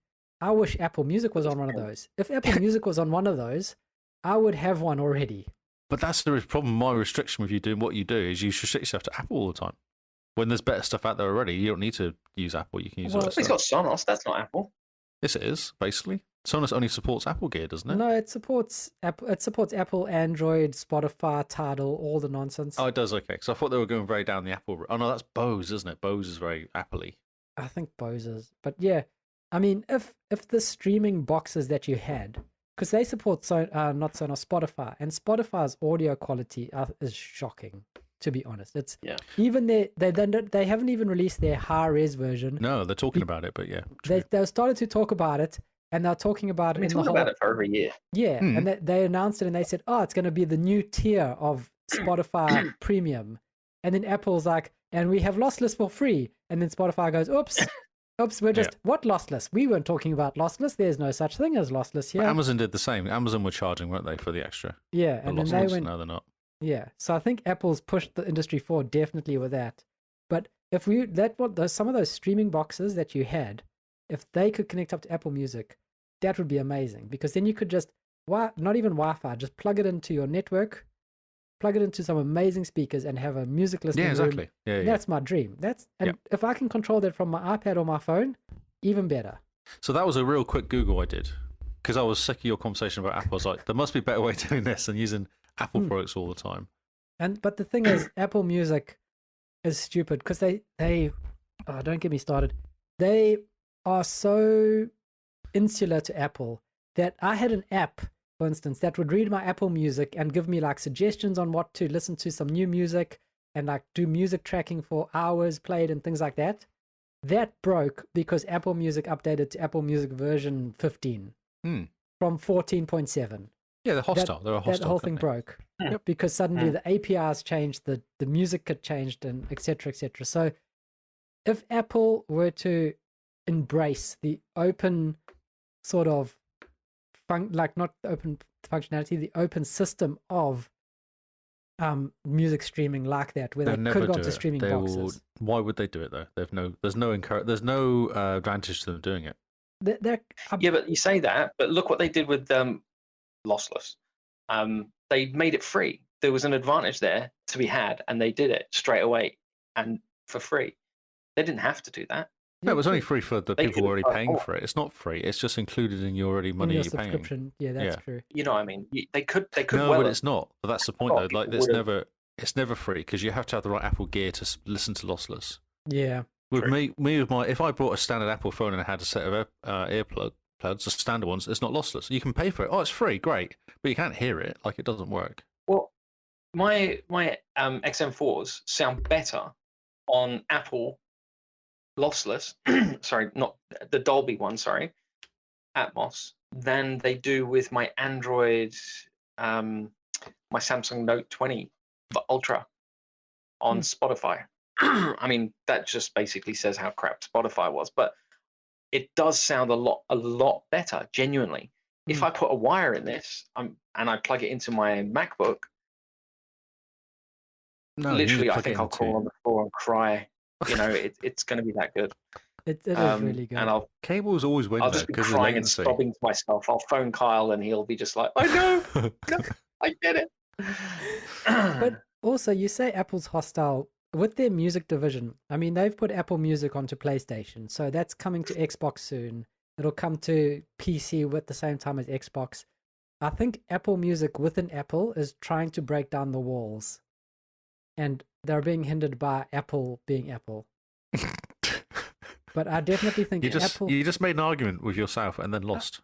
No, I know exactly what's going on here, and yes, I am arguing with myself. But Apple Music if they could get onto this lossless technology and they could do it, then I'm pretty sure they'll just build it into your subscription already, your Apple Music subscription. They're not going to charge extra. Because no, definitely no. But you're already in the ecosystem, so they're happy. Yeah. They've got you buying the iPhone. They've got you buying the really expensive headphones. They've got you buying the special Apple deck or DAC, and that'll just do that. That's how they'll get around it. Yeah, I mean, you know what I find really, really funny, and I really don't understand, and it really pisses me off. Sorry, annoys me. Is that I've actually spent not that much money, but I've bought quite a few Google Nest devices. So I've got in front of me, I've got 2 Nest speakers, and I've got a Nest Home Hub in my bedroom, and my TV has Google Assistant and all the, loads of these devices that has Google in it. But in New Zealand, it doesn't recognize Apple Music as a streaming service. So when I say, "Hey Google, play music," it does this. Not a lot. It just sits there. Music on Spotify. Here you go. Oh yeah. So it plays Spotify or YouTube. I'm not paying for YouTube when I already pay for Apple. And the problem is that the Spotify, I have to pay for the premium service in order to be able to play this music. So I'm now paying for 2 music services because I really want the Apple one, as well as Spotify. Have you looked at so the problem with Nest is it's supported by Google, and Google don't really support stuff after a while. That's the problem with Google stuff. Yeah, but the thing is, because I've got a VPN, and I can I can change my thing to Australia and the US and the UK, and it recognizes Apple but Music we don't content exist. in those countries, but not in New Zealand. No, we don't exist. So I've got a Yeah, I know Pixel. that, I've but bought why many stop Pixel phones, Apple? but you can't buy them in this country. You've got to buy them in Australia and get them sent across. They don't exist here because we don't exist. Yeah, there are places that sell it though. Yeah. Which one have you got again? 4A, Oh, which I got from Dick Smith's Aussie. Like couldn't get it here. Mm, Doesn't exist here. yeah. That's a whole different. That's the same as Xbox, isn't it? A lot of the deals don't work here as well. Yeah. I remember talking to you guys about, I think, BioShock, and I was like, you guys were talking about it, I think, on one of the streams, and I was like, I need to get that. I think it was in Discord, in fact. I used to have it on PlayStation, strangely enough. And I decided to get it on Xbox. And someone said it's 50% off. And I was like, brilliant. I logged in, and in New Zealand, it's like 20% off. Yes, it's because it's more expensive to get it sent here. That's why. Yeah, even digitally. But it's digital. Yeah, That's those right. bits cost money. The Okay. bits have to travel across the sea. You know how much money it costs. Gary's just having a crisis there in the background. Yeah, they get wrapped in special bits. Yeah, To get special New here. Zealand bits. They Kiwi the bits. Oh, brr.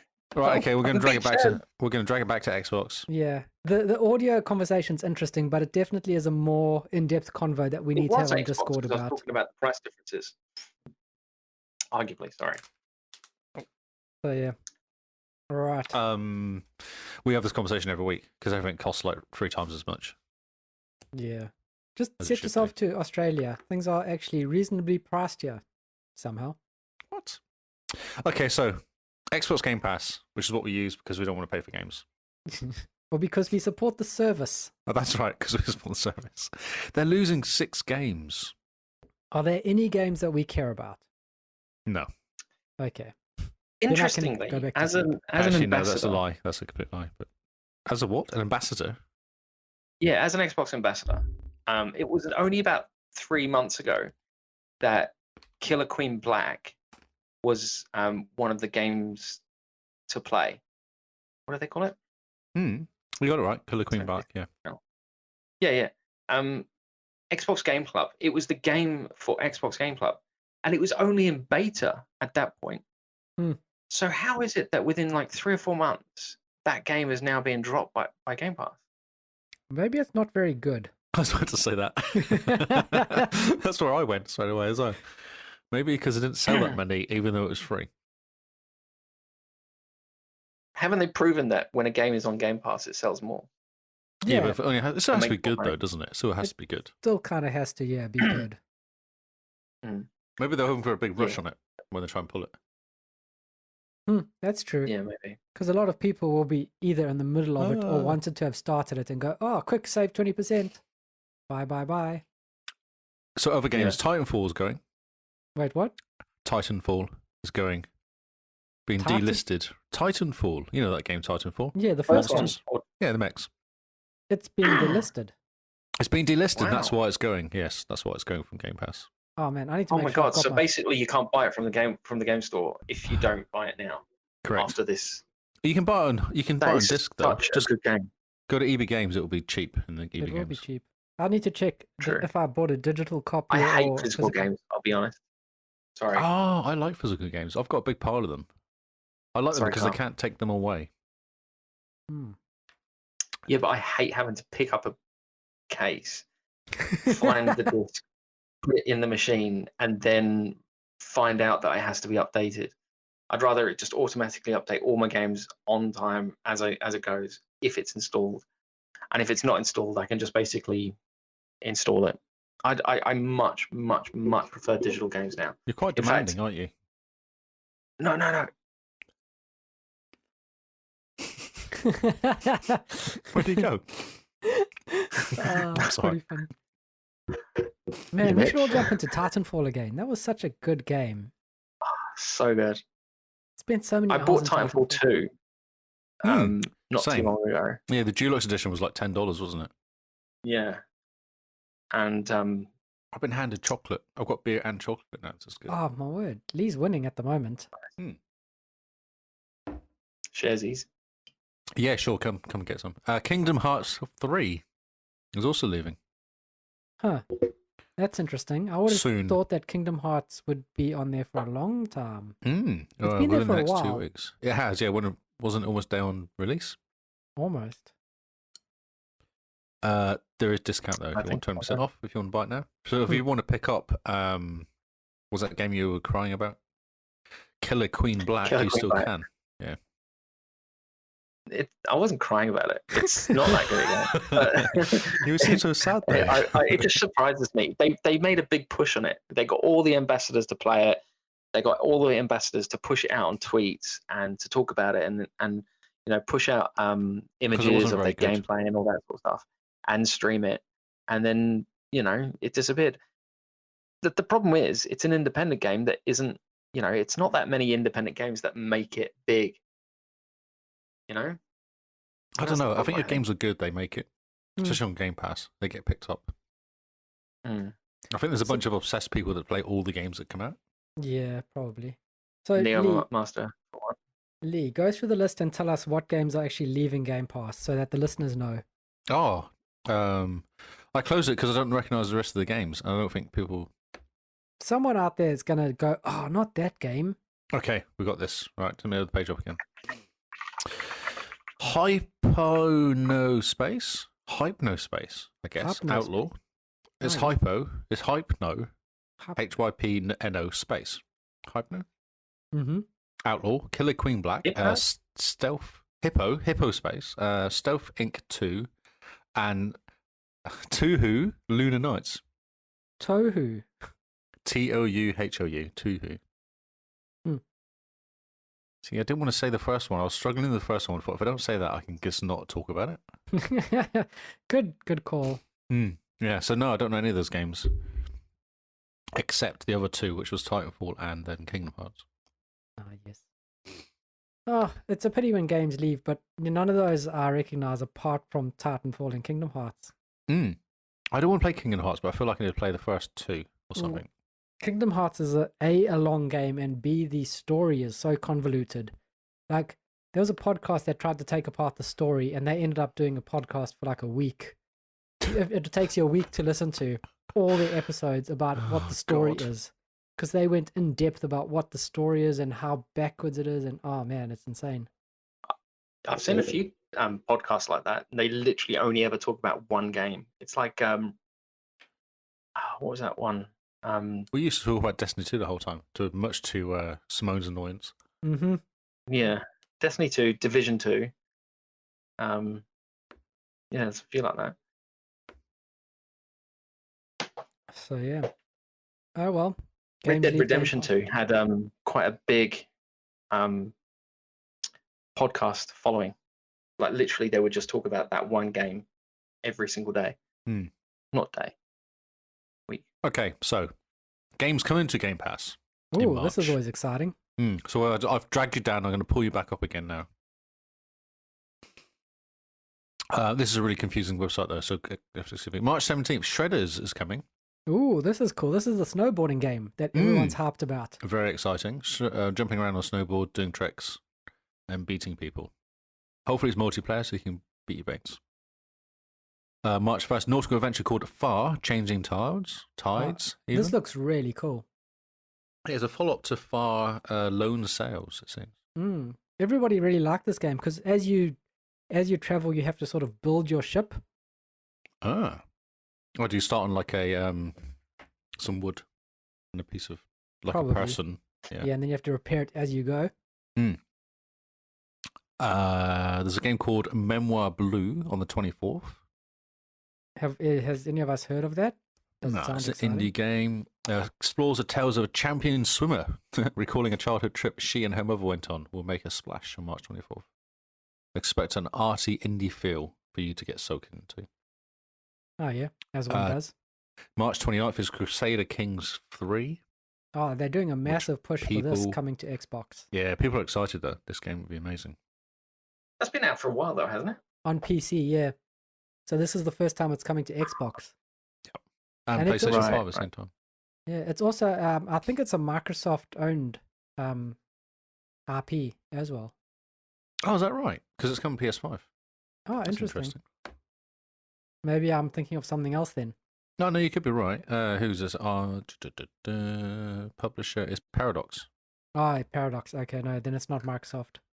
Oh. Not Microsoft owned. Although Microsoft should buy Swedish. Paradox. They make They're a awesome Swedish company. games. Okay, so next we have the RPG called The Weird West on March 31st, with a mix of Western action crossed with odd powers, seemingly inspired by the likes of Dishonored. Sneaky. Sneaky. Sounds good. I like that. It's been made by ex-Arcane studio developers, so that makes sense. Ooh, okay. Yeah, so it'd be quite cool. And then the website also doesn't mention like Guardians of the Galaxy or Well, Final Fantasy 13. it does, but the next article you look at says Guardians of the Ah. Galaxy comes out. So there's two articles, yeah. Ah, see, I'm jumping the gun, aren't Yeah, I? you're jumping the gun. No idea. Thanks, Whoops. Kyle. So, have they announced a date for this? Because I'm dying to play it. March think 10th. March 10th. And that's PC as well, isn't it? Or is it just Xbox? Okay, so. Because I remember Matty, he got it on PC and he raved about it. Mm. Or was that Avengers? No, I think it was Guardians of the Galaxy that he got. Yeah. So it says here March 10th, subscribers will play the game via PC. On down, yeah, PC, yep, PC, Xbox One, Series X. Also be able to stream to. So it's the whole full works. Yeah, it's a full release. Yeah. Do you ever play Cloud, Kyle, in Australia? Only xCloud? only as demos to show people. I don't have the clip. I want to get the clip that I can plug my, have the phone mounted on top of the controller to play with. Yeah. I got one of those from Amazon for like $10. Yeah, I need to they're get real one. cheap. But it Didn't looks- Simone tweet something about having a metal one the other day? Yeah, she wanted a Yeah. recyclable one or something. Yeah, if she can find one that's not plastic, she'll spend many Yeah. monies on it. Hmm. Ma- I think it's called that's- a book. It's a good Can't you argument. balance it on a book or something? Isn't that what it's called? Yeah, but you can't exactly balance it on a book on the train. You just have to keep still. True. Trains kind of move. But they do. Yes. I like the idea of having it on a tablet. Because my eyesight's not going to be the best. So on a nice tablet, it'd be good enough that you can see the detail. yeah. I'd like to be able to do that. That'd be cool. Some of the One day, games, if I ever get the xCloud. yeah, some of the games have gyro aiming. So on phone, it's really nice to move it around and use the gyro aiming. So really cool Yeah. that way. Gears 5 does a good job of it. Interesting. Does it fight against your normal aiming, or does it kind of work with it? It works with it because you kind of move it around to sort of do Yeah. the hard aiming, and then you use the sticks for the fine tuning. Oh, nice. Okay. Ish, and That's then. cool. Yeah. So other games, Kentucky Route Zero, far changing titles to talk about. Young Souls, Lightning Returns, Final Fantasy 13, Mhm. Law Mowing Simulator. This is all March, and then Flight Simulator is also coming to the cloud, which is ridiculous if that comes out. Well, you can basically play on your OG Xbox One. You can play Microsoft Flight Simulator now. Yeah. That's amazing. In certain countries. Not in New Zealand, no. No. We don't have internet here though. I would Or like good New Zealand's internet. non-internet here in Australia. I know Thank you my very internet's much. amazing. So yeah, no, it's ridiculous. But there's one pipe. I coming remember here. when xCloud came out, and some friends or people I was following on Twitter and Twitch posted about it, and then I was like, I do not understand why Australia got it, considering their infrastructure is like pants, Because absolute we've pants got- compared to New Zealand. Yeah, we haven't got any servers here though. That's why. Well, that's what I think. We do now. We do now. We've got a soon? Is it huge done? Azure farm. Is it finished? Is it? Well, my next door neighbor is building it. Oh, Um, and you reckon it's done? It's it's Auckland, isn't it? Yes. I'm not going to Yeah, mention yeah. where. Okay, but then again, it's Azure. And as Carla's pointed out at the beginning of this call, not the podcast, Azure is not the best or easiest to use. No, but these Xbox, the cloud is actually just a bunch of Xboxes in a server. That's all it is. Mm. So Just when you the- log in, you get is your that own all? Xbox to play on. Oh, I thought it was a bit more complicated than that. No, it's I literally don't just a think so. chassis with Yeah. Xbox logic boards. So like the motherboards all plugged in together as one, and then they Right. cluster them and then decluster them virtually. Yep, and they replaced them all with Series X's recently, didn't they? Yeah. Like 2 or 3 months ago. So the tech behind it is very cool. The sort of even the physical tech that they've built it into is really cool. But yeah, it basically is just Series X logic boards in a chassis. So there's not. I mean, there's only a finite number of servers that can host in that respect. It's not like, oh, if we can spin up another node and have 10 more units in there. It's a specific number, and you can only have a certain number of Yeah, people sure, playing at one but time. they recently went to, what was it, Japan and Australia and Mexico or something, didn't they? They basically opened a bunch there. Hmm. So it's just Right. they don't value here because there's not enough people here, I guess. That's why they don't do it. Not yeah, and I respect that, Yeah. But still, I don't. I think that's terrible. And I'm really sad.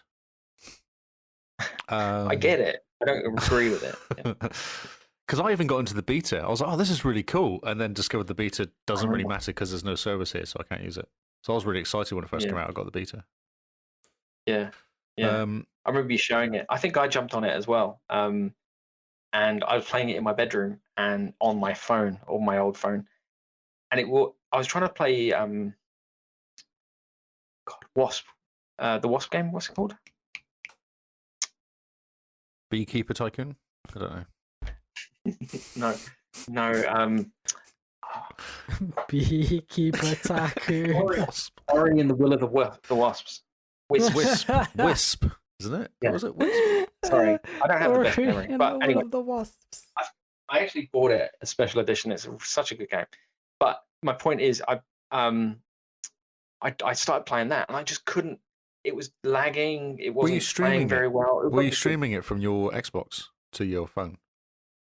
I don't know. I don't remember. I think I was streaming it. Yeah. Yeah, you can stream it, and it's not great because it still goes back via Sydney, I guess, or wherever it goes back via.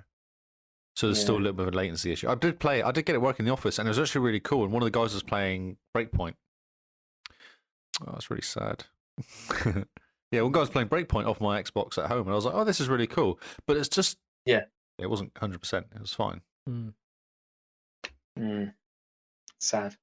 And one game leaving, Near Automata is leaving. Yeah, that's a pity.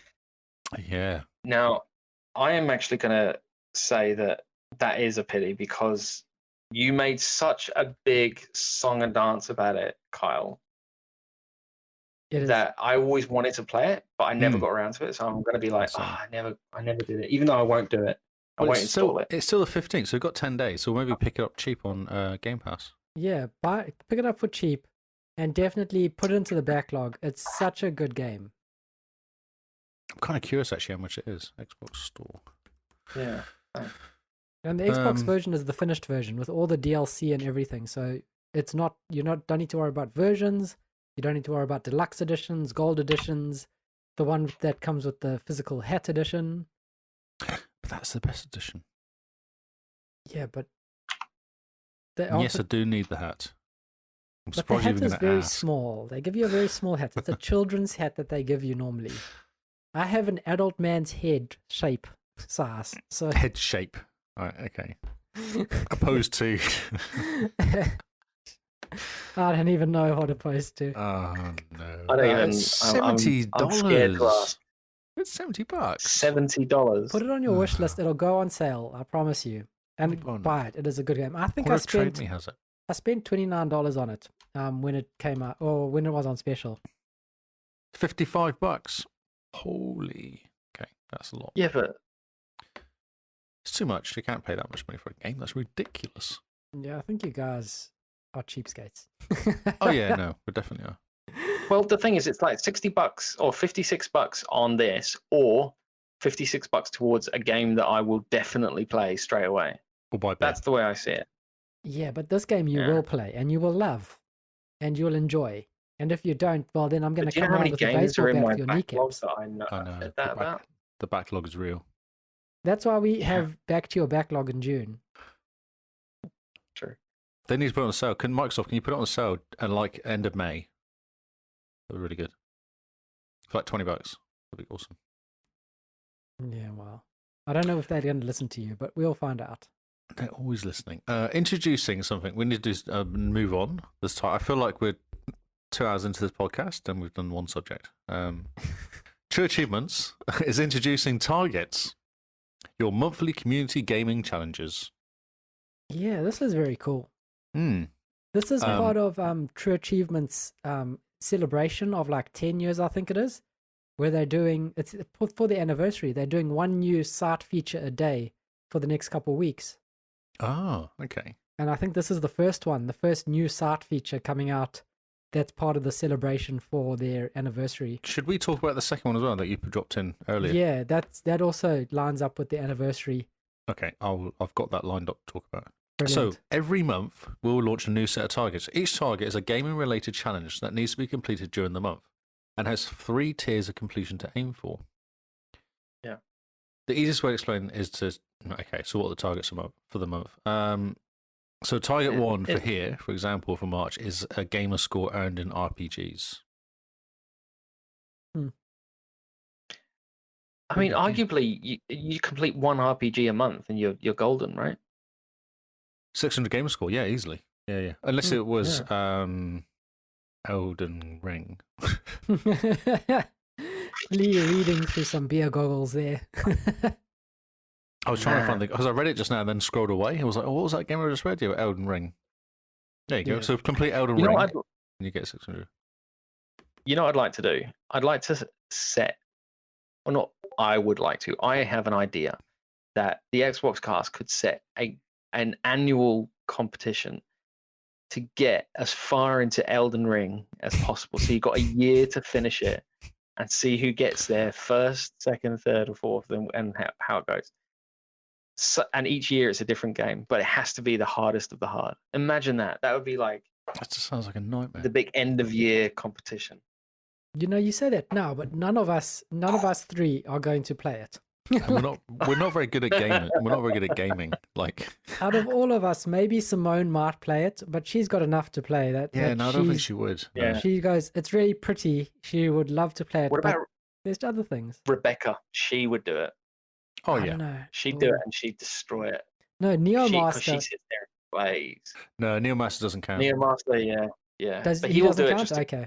No, he doesn't count. He's not allowed to. Cameron would be more interesting because I think Cameron would struggle a little bit. He has the but- time, but I don't know if he's got the skills. Yeah. But like Lee said, we're not really good gamers. We just shoot things that move and we Yeah. pretend we're good. Yeah, we don't pretend. No, there's no pretending. I know I'm not a good gamer. No, I just pretend. spend a lot. Oh, you Sometimes. pretend? I Oh, that's- pretend. I'm like, I am amazing. Carl, you're playing on easy with auto aim. Yeah, well, look at me go. Doesn't matter. Headshot. Woo, I'm the best. God mode. He still managed to score on goals in the football games. Target What's number that? 2 is achievement days target. So you get 10 days, 15 days, and 20 days worth of achievements in 1 month. The problem I have with this Consecutive. is it starts at 10 days. You know? 10 days is easy. I've done like 30 something days before. Yeah, but that was during the achievement challenge. But still, it's like 10 days. If you want to get out during the weekend or do something on Saturday, Saturday's got really nice weather, you go to the beach, you miss your day. In the morning, you log in and play 1 game. Yeah, that in the morning, I'm trying to come to terms with the fact that I exist. You know? As a reward for finishing your day and going out into public, I you love can play that. I something. absolutely love that. As a dad to a young child, I play maybe 2 days a week, and that's just for a couple of hours each day. It's So, yeah. okay, so what are our opinions on these targets? And what do you get for completing them? Or is it just purely a hat? I think it's just like A a sticker. badge on your profile. It is. You get on your homepage, under your friend feed, you get a show current progress. Oh, you get a progress thingy. Some it's people will basically absolutely love this. yeah. It's another way to show off your e-pin. That's basically it. Okay. But it's cool. It's cool for achievement hunters. It's cool for people who play more than 2 days a week, and it's cool for people who will, you know. So that 1%, they'll be really happy. Oh, they'll be stoked. I mean, we are on a site called True Achievements. They are aimed at achievement hunters. So these guys are going to be stoked. So Simone shared this with me, didn't she? Was it Simone? I think it's Simone. Simone's quite Yeah, excited about she was excited these, about it, these which is quite new interesting. targets. In fact, I'm surprised she's not playing right now to get to her target. What is she doing? Does she not know she's wasting valuable time? She's lying on the couch, smiling at me because she knows that these targets are very cool and she would rather be playing right now, but she's supporting me by listening to me talk is that to what no she's one. doing? She's only listening. Is she listening to everybody's conversation or just No, your? just one of her. Just mine, just on the one side. She's so- making up the Oh, rest so in her she's head. not hearing the funny bit. So no, she's not hearing all the funniness. She's just hearing me laugh, kill myself laughing and make really bad jokes with no punchline. And snorting. she Nice, we says. heard that. Exactly. Okay, so let's move on to the next one, as we're not very impressed with that one. Yeah. Site feature base game combined with DLC stats panel. Now this is fantastic. So it says here, until now, it has not been possible to see the best game achievement information for games with DLC packs or title updates. We've adjusted a brand new base game summary panel, and you'll find your achievement list on games with DLC. So the panel contains true achievement score for base game, true achievement game score for base game, achievements for base game. Okay, average site, number of people that play the base game, and estimated time to complete the base game.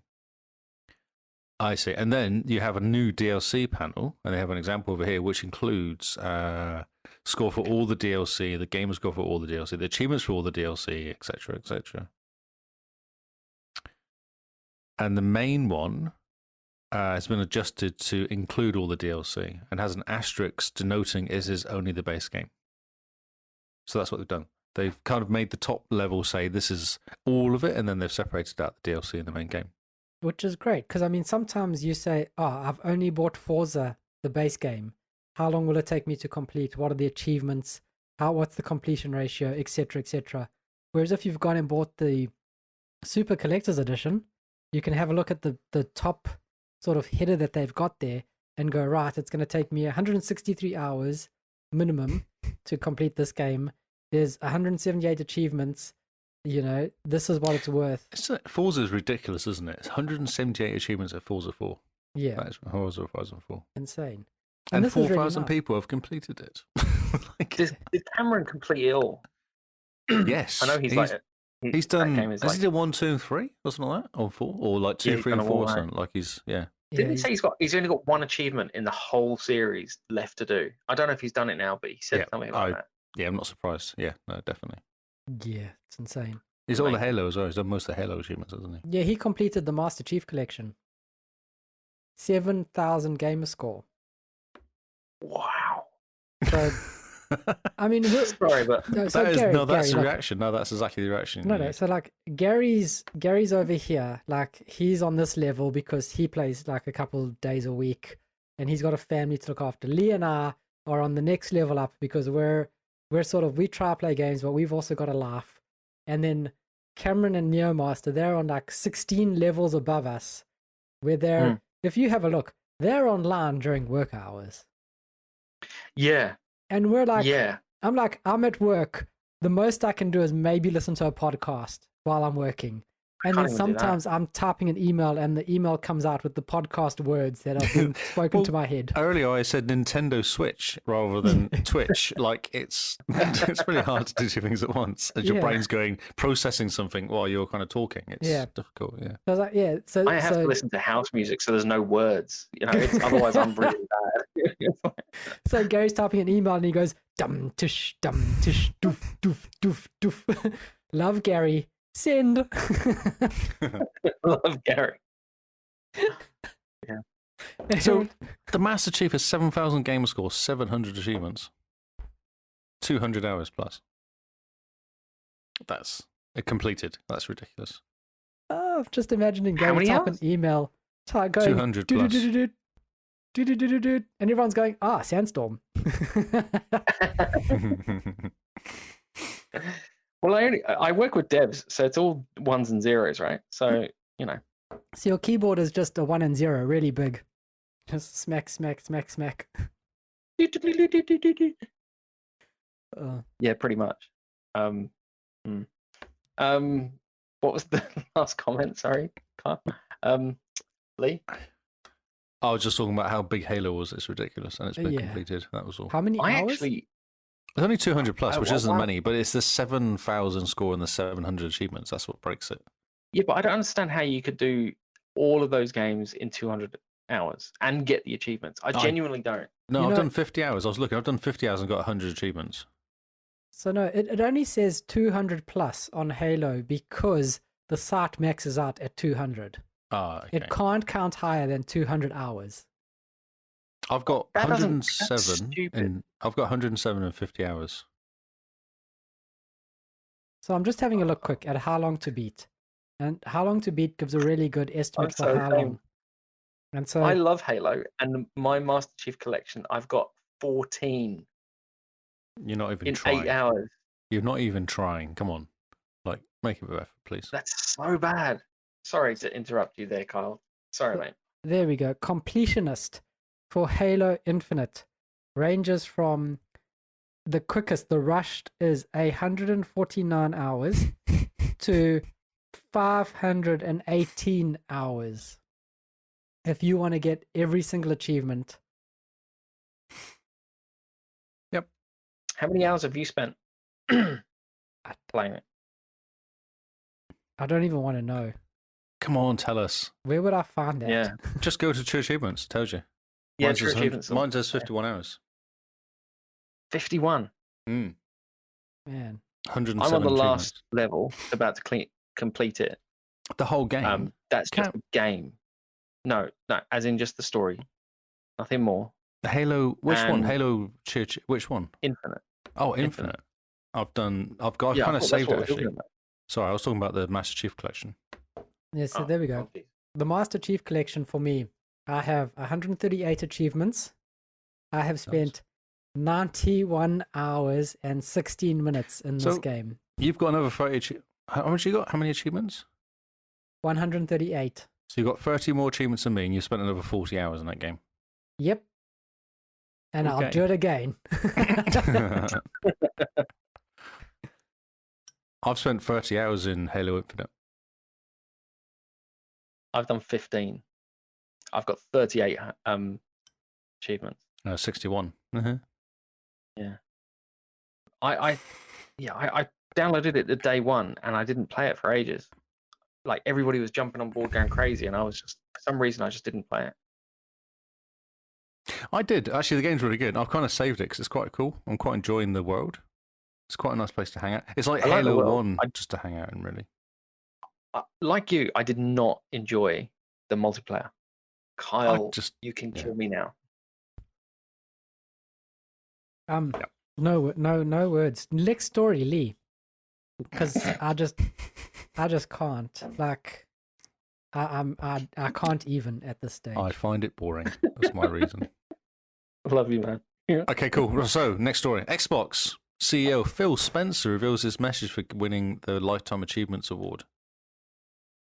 It calls that toxicity and acceptance speech. So I was like, okay, so this is going to be typical. But what's actually interesting is what he talks about is not like Activision toxicity. He talks about when a game comes out and all the people go, well, this game's crap. That's kind of what he's talking about. It's like, these guys have spent how many hours building this game? You come around and say, oh, but I don't really like it because you've put the colors wrong for his hat or something, and people get really angry about it. It's like, have some respect for these people. They spend a lot of hours making these games, and it's just, it's not right. You shouldn't be doing it. Yeah. Stop it, Twitter. There was something that reminds me when I went to like the Microsoft conferences. One of their things was that people want to be asked. So if you're building something in a community or for a community, the community wants to be asked, and even if you don't incorporate their feedback, ideas. Yep. The fact that you asked means that they'll be more forgiving about what you do incorporate and what you leave out and what you ignore. And the gaming community is like a prime example of this. Game dev happens in a bubble, in its own little, in its own thing. But it doesn't and it's all happen for secret. But the thing is, you see this game come out in beta, but they've been spending the last 2 years developing this game. It's not like Yeah. it's coming out and this is new. Can you please talk about it? Like they've been developing it for so long. It's so set in its ways of of how doing it's things, done. yeah. And that's why game dev is in its bubble. It's in its own. It's like all secret until they're ready to show it off, because it is a competitive industry. They're competing for our time. Yeah. So they want to wow us. And then the fact that people aren't asked triggers something primal in our brains. The fact that we must then give our opinion. And this was what the whole Microsoft talk was about, was that the fact that this triggers in our opinion, in our tribal brain, in our lizard brain, that we were not asked our opinion, that we immediately reject it. And so when a beta comes out, the first thing people do is complain about the bugs, for instance. And you go, it's a beta. And it's because of that whole primal instinct that they weren't asked. Whereas if you ask someone and then ignore their input, they're more forgiving. How bizarre. It's complete human nature. And the fact that people do this, no matter what game comes out, I mean, it can come out for any plastic box you want. People will complain. So they talk about Elden Ring. Yeah. And they complain about how hard it is and all this sorts of stuff. And then, It's meant to be hard, though, isn't it? Exactly. That is and they go, that's the artistic vision. The vision for it is that it is hard and it is rewarding when you get past something. Now, that appeals to certain people, and that doesn't appeal to certain people like myself. I want to feel awesome from the get-go. I didn't want to have to work to feel awesome. It's a game. No, it's actually, limited, you know? I read a review and I thought it was very interesting. That review I dropped in was very interesting because what he said was he doesn't play Dark Souls. He played it for like 5 or 6 hours. And he said it was fine and it was really rewarding. You complete that boss, but immediately after you complete that boss, you know you've got to go and do it again. And that was what's killing him. He's like, it's fine because normally when you play like, I don't know, Wolfenstein, for example, you do like 20 levels and you get to the end, there's a boss and you kill the boss and then you go great. And then you've got a long time to meet another boss. Whereas Elden Ring is basically boss after boss, and it's all hard, and it's just not forgiving, I guess. Have you heard of Sifu? It's a PlayStation game, and I apologize for that, but it's literally like 7 bosses, Why and is you that just button. Yeah, it's like what was that word, All right, I Gary? won't We bring got it up. PlayStation. Oh no, Gary's just dropped off the meeting, guys. We're Yeah, really what sorry. happened there? That's really weird. No, that's fine. I don't mind. It doesn't bother me. I was just saying that's a good example of your point, is that it is boss, and it's just varied in that respect. People say it's amazing, but there's a lot of people who just don't like that kind of game, and subsequently it's, it is what it is. But, from your perspective, each of you, what game hasn't been, in your opinion, and you've basically said, you know what, this game for me is just terrible for whatever reason? Have you had any games like that? Life is Strange, So Paparazzi. that you've many enjoyed, games. So many games. that you've It's interesting. enjoyed, So my immediate and thought went it's been to ridiculed. So my immediate thought went to Breakpoint. Because I played the beta. Actually, me and Matty played the beta, and it wasn't very good. It was literally just bad. Like the characters were getting stuck on trees, getting stuck behind cars. The whole thing was just weird. It wasn't looking that good. But what they did was they kind of took a step back, but they released the game and it wasn't very good. And then they slowly fixed it, and to a point now where it's an awesome game and you can spend a lot of time in there because there's lots to do. Yeah. But that took a long time for them to fix. It wasn't like they went, oh, okay, well, because Halo came out and Halo was shocking. Like, everyone was just slagging off the video going, but it looks like a 2001 version of Halo. It doesn't look very good. So they pushed it back again. What, Infinite? Infinite, yeah. And they pushed it back again and fixed I it. remember that. And look how good it is now. Look, Kyle can't stop playing it. Exactly, yeah. I'm a huge fan. But for me, you know what really annoys me is Battlefield, the latest Battlefield. Have you And seen the the fact numbers, though? I saw an article today that more people play 1, 2, 4, and 5 or something. That will always be the case, though, because those games are like, they're like CSGO. People are still playing CSGO. Yeah, I know people play CSGO. Yeah, true.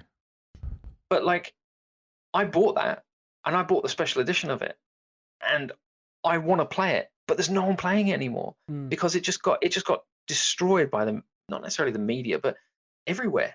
And I really want to play it more, but every time I go into it, there's no one playing it. So do you think this is more about? So they pushed back Call of Duty, haven't they, until 2024?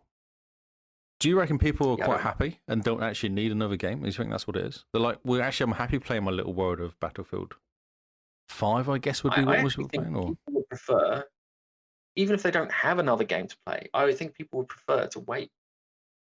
I mean, I personally would prefer to wait for a game to be released, and it's finished. And everybody's happy. Well, look at finished, Cyberpunk. rather than Look at Cyberpunk. a game that's released as a beta, as a full beta, and then people are playing it while it's being fixed, and it's terrible during that period. So, like you say, Cyberpunk, I'm not particularly happy about that, but at this day and age, you should know better. No Man's Sky. I bought a PlayStation 4 to play No Man's Sky. I loved it, but no one else did. And now look at it. It's amazing on Xbox. Game immediately went to mind was I forgot the name of it now. The one where you fly around in a mech suit, which I loved and played the beta and was trying to get you lots to play. Anthem, yeah. Anthem could have been amazing. So the beta was incredible. I love the beta. I had so much fun playing in the beta. And then it came out, and the game was really good for. I played like 40 hours in that game, so it's not like I didn't play much of it. And it was really cool. But then you kind of go, oh, but there's nothing else to do. Like the end game's the same over again. The story's all stopped happening. Yeah, it just gets to the point where it's done. It's finished. But you can see why they were going to put more stuff in it, but then they just dropped it instead. And you think the amount of time that the devs and the studios put into that, and then for the distributor basically to just pull the rug out. EA. I mean, it was EA, wasn't it? Therein lies the problem. Not necessarily anyone else involved in that scenario. I mean, arguably they shouldn't have pushed it out, in its form. But in its state. Yeah, at the time. Yeah. Yeah. Well, so I'm trying to think these games were actually slagged off. No, Breakpoint was because it was terrible. Like the beta was a shocker. But I don't think they pushed the date back anymore. They just released it. Whereas Halo did the opposite. They went, okay, so this hasn't been received very well, so we'll push it back. Yeah, but Halo they couldn't release that in when people hated it because it was the flagship game for the entire series. Yeah, and it's a tentpole Xbox Series X game. Yeah. It's the one that's made to sell consoles. Yeah. But anyway, and it's on Game Pass. And it's Game Pass. And the multiplayer is so good. I mean, yes, it needs more maps, it needs more modes. I can understand that. It's been a couple months, but it's still really fun. I jump in and have a blast, even when I'm losing. It came out in November. Yeah. So that's like 5 months ago. Yeah, and it's had no maps and no extra modes. It's insane. And then they said today that they're getting season 2 ready in a month's time, and it comes with 2 new maps and 1 new mode. And everyone goes, what have you been doing? What the heck is in season 2 then? That's so bizarre. I'm sure there's got to be more stuff coming, because come on. I was about to say, if they had the money that Fortnite had, but they do. They have Microsoft, yeah. They've got Microsoft money. They've got like 20 Fortnite monies. Exactly. They could easily make Fortnite games. Sorry, Fortnite is not the benchmark here. No, but the fact that they do put a lot of money into that game. No, but they iterate real quick, don't they? And they get like Marvel kind of stuff and Batman stuff and whatever, don't they? That's marketing. But at the same time, the devs behind it, I mean, they're not exactly making a quick game. Otherwise, it wouldn't go anywhere. Interesting. We kind of talked stuff in a circle there. It's quite interesting. Yeah, interesting. So, off the back of that DICE article, that was off DICE. There's a DICE Awards, which I didn't know happened in 2022. Yeah. I think the DICE Awards always happen and we always forget about them. Yeah, I know. This is 25th of Feb, so it happened a few weeks ago. And I dropped it in. A lot of the stuff is PlayStation, which is possibly why we ignore it, because like the Take-Two was Game of the Year. It Takes Two. Yeah, I still have problems confused. with that. I played that game and I don't understand. Animation is Ratchet and Clank, then art direction is Ratchet and Clank. So we're just going to ignore that because it's all PlayStation stuff. But Guardians of the Galaxy, outstanding achievement in story is what caught my eye. Which is the game come to Game Pass on the 10th or 14th or something. I was like, that's interesting. And also Halo Infinite was action game of the year. Adventure game of the year was Guardians of the Galaxy. Ignore. Forza won racing car game of the year, obviously, because I don't think much came out, because Hot Wheels Unleashed was against it. And FIFA 2021, you're like, okay, so that's just ridiculous. Okay, it's interesting that driving games, there's nothing else anymore. Sorry. Oh, there's tons. There's Dirt and there's what's it called? Not on the same scale. There's tons. There's not on that scale, but there is lots of driving games that come out every year. Dirt 5 is fine as an arcadey racing car game. It's fine. It's not game of the year. I completed the game quite quick, like all the achievements was. So April achievement challenge. no, this is one of them. I did it in a month. I completed the whole game in real quick. Like it wasn't difficult. You just had to sit and quietly just do all the races. What are you going to say, Carl? Sorry. Okay. So I wanted to direct our attention to the sports game of the year. Oh, where's that one there? We just look for that in sports. Sports Sorry. game of the year. Oh yeah. So what we have, the contenders are FIFA 22, NBA 2K22, Riders Republic, The Climb 2, and Super Mario Golf Super Rush. Which one do you reckon won? The fact that Yeah, but Mario where's Golf Football won, Manager? like Riders Republic being a sports game, it's not really a sports game. Yeah, it is. I reckon it is. BMXing is a sport. Skiing's a sport. They're extreme sports, but it's all arcadey. But Mario Golf winning? Come on. Yeah. Come on. Who the heck decided that? I think that was the token Nintendo win. Shocking. What's the Climb 2? I don't know what the Climb 2 is. I mean, here you have real sports games like FIFA 22 and NBA going up against, practically arcade games and then a Nintendo game, and the Nintendo game wins. Because I think that NBA game is actually quite good as well. FIFA's FIFA, but I think that NBA one's kind of well regarded. Isn't Madden and that other American football game meant to be like unbelievable? Yes. Yeah, And but what FIFA about, outsells all of them. FIFA wins every time on yearly money. Yeah, true. And what about like MBL the show or whatever it was? Yeah, that was the well received. baseball game. Yeah. There was a lot of really big sports games last year. Yeah, but nothing beats Mario Golf Super Rush. Allegedly. I mean, you can't beat an Italian plumber playing sports. That's right, playing golf. Simulation Golf of the with year. Friends was a bloody great game. That was a year before, I know. Yeah, wrong year, I think, but yes.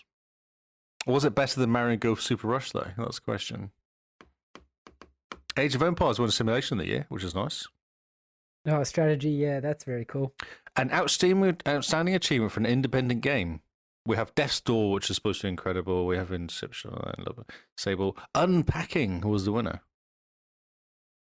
Yeah. That game that's just hurt my science. finger. It just hurt my finger. Online game of the year was Halo Infinite, which is nice. Shocking. It Takes Two for game design. Maybe It Takes Two is just cute because two people can play it together. Maybe it's just that. When it first came out, people went crazy for it. I know that. It Takes. But Yeah, I never it is. played it. Yeah. No, it's fun. It's fun, but it's not incredible. It's fun. It's not game of the year. Outstanding achievement in game direction was Deathloop was the winner against The Artful Escape. What? Yeah, yeah, I've got no words. I don't even know anymore. Okay, no more words. The Artful Escape was so good, and everything about it was amazing. Because I like mean, sound, audio, sound and visual and gameplay. and level design and character design, and everything was just so on point. It fed so well into the game. And then, my word, I've got no words. I can't even. Again. I know. Again. I have run out of evens. And I wonder if that's why we always avoid talking about the DICE Awards, because we all go, but... Yeah, but... Isn't the DICE Awards just for industry? Like, it's nothing to do with... It's not commercialized. Not voted by... Well, there's no... maybe. Yeah. It's the only people who go to it are industry. There's no... It's not a fan... It's a bit like the Oscars, you mean? award. Yeah. Well, the Oscars is basically people voting who know their mate did quite a good movie last year. Yeah, but it's completely corrupt. The Oscars. That's exactly what my point is. Yeah. Yeah. Whereas my point was going to be that the Game Awards, which is actually the public game award scenario, is actually the worst of the two because it's. Didn't they prove something recently? A leak went out that said that the announced winners came out before it was supposed to be voted on. Yeah. And everybody was like, well, there you go. They've got no credibility anymore and all this stuff. And then, what's his name? The guy who runs it, he came out and basically ruined his reputation as well. Yeah, Jeff can't remember Martley exactly or what so happened. whatever. Jeff Keighley. Yeah. Yeah. Oh, Rightly, Jeff yeah. Keighley, he loves Xbox, doesn't he? Especially when they win stuff. Yeah. I mean, when they announced the Series X at his show, did you see his face? He was not a happy chap. Okay, next story. I don't know if we care about this. Waikato. Well, this is the Kiwi story, so and this is going to be interesting because both Gary and I are we like NFTs. Yeah, I find they're a bit of a rip-off. So, this is off. This was an interesting one to bring up, actually, because I work in the industry, right? Yes. And this is why I dropped this story, because I know you know stuff. Well, you are involved. Maybe you don't know anything, but are definitely involved.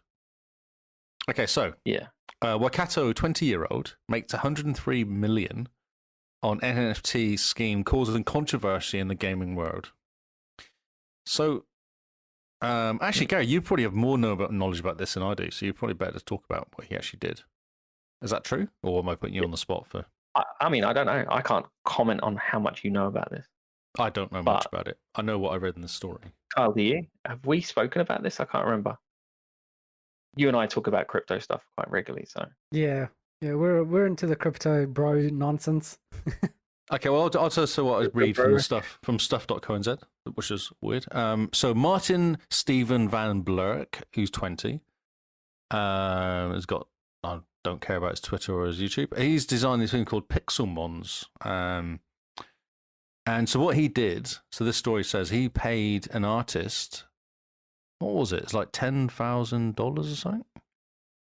To go and create him some pictures. 15,000. He spent about 15,000. There you go, NZ, on some pictures which looked like a 5-year-old kid design, basically. And he then went and sold them on an auction site and made some decent money out of it. Yeah, but do you know how he did it? And this is the thing with this NFTs, is why I dropped the story in. Yeah. So I'll just comment, right? So NFTs, how it works is you have exchanges which you can buy an NFT of, and it's up to you what you want to buy and how you want to buy and how much. Well, it's not up to you how much you pay, but if you think it's worth that value, then you pay it, right? NFTs at the moment are unknown, and people are buying them left, right, and center because they think that it's a good investment. I'm not going to comment on that. However, no comment on it, because this NBA thing. So people were buying NBA, like someone would score points in NBA, and then you could buy that, and that was basically an NFT, and you owned that one shot that this guy scored. Yeah, it's like Jack Dorsey, whatever his name is. Yeah, that's right. The guy who created that's right. Twitter sold the first tweet, or he sold the first tweet, didn't he? Yeah. But the thing is, what it is it's the same as any other gaming collectible. Literally, you are buying, except it's actually worth more. So you own that collectible outright. Nobody can copy it. Nobody can. Well, they can copy it, but you don't own it. So you could actually go in there and say, "Well, don't do that," and they'd have to stop it. So the thing about it is you own everything about that image. And say if you go on, you play a game, and this is the thing about gaming. Say if I had a game and here we go. You can't see this, right? So I'm holding up the Cyberpunk box, and that jacket that guy's wearing, I could buy that jacket, and I own that jacket. No one else can own that jacket. I specifically own it. Nobody else can have it. Only digitally, though. Well, that's gaming. It's all digital. Yeah, right? I'm just saying it's all digital. So, the whole thing about it is it's digital. It's actually not as a collectible. Yeah, but my point is, CD Projekt Red made this game, and they basically said, "Okay, we're gonna create collectibles for this game, and you can pay us $10 to have that jacket, and you'll pay $10 to have that jacket, but you don't own it." So Breakpoint did exactly this. So this is what Breakpoint does, isn't it? They've actually done this in game. The latest update to Breakpoint was so you could buy. They started to, but then it didn't work, and it kind of failed because nobody was buying it. And this is my point about this guy. He created, and this is what you have to do with NFTs. You create the hype. And if you've basically not necessarily just created the hype and nobody knows what it is and you're going to buy into it, you create the hype, but you put other things to qualify and quantify what that NFT is. So for instance, you could put special stuff in there that is unique to that individual thing. that whatever that is. That could be a piece of art, it could be a piece of music, it could be a piece of code, it could be anything along those lines. And you could create it, make it as unique as humanly possible in order to maintain the value of that thing. And then when you go to sell it, arguably it's worth hopefully more than what it was that you bought it for. But it's a collectible that nobody can just basically reproduce and say, well, anybody can buy this and anybody can have the Batman outfit for my Fortnite thing. Anybody can have it for $5, whereas this person owns that. What do you think of the point that? So, what I heard someone say, they say, so the Mona Lisa, you can go and buy the Mona Lisa, which is a print of the Mona Lisa, and you can hang it on your wall. But it's not the original Mona Lisa; it's that print. Yes. But I'm like, okay, that's fine. But I'm actually buying a physical item I can put on my wall. Whereas if you buy an NFT, all it is a bits and bytes. It's not actually anything, is it? It's like a. Yeah, but you can print it if you wanted. That's right. You can print those. Have you seen these pictures? They're disgusting. Like... Yeah, no, they're they are. This is the problem that he did. He created the hype, and then basically he didn't expect it to be as good as this. He thought he was just arguably going to make his money back, and he created the hype, and loads of people bought it, and it went for stupid amounts of money. Do you know how it works? He originally said it's going to be worth, say, 15,000 per image, and it'll go down in price. Say, I don't know, $50 every half an hour. So the more hype with the people to try and get on it early as possible. And then then he released the images of what it was going to be, and then people went back. They went crazy. So no one actually saw what they were buying. He just went, I've got this really cool thing I'm going to sell. Because it was hype, and people wanted to buy into it. And he'd created this big hype. Because NFTs at the moment are really good at that when there's a lot of hype. That's a subjective comment, not most people complaining and saying, so if you're at the beginning, you're going to make money. If you're anyone after the beginning, you're not going to make any money because it will just die. It will just. Well, you get the better ones first, right? Yeah. So the thing about NFTs is you can have an image, and the better ones have things like a hat or glowing eyes or a halo above the head to make it unique. And those ones are more expensive than the ones who's just like an ape with a cigarette or whatever. Now, I actually don't, and I won't spend money on NFTs. And I don't know about Kyle. I don't actually know how he feels about it. But I wouldn't spend money on NFTs because, in my opinion, NFTs are not, they're not at the position where they're worth the money that people are buying it yet. And things are only worth what people are willing to pay for it, right? Mm-hmm. Like a house.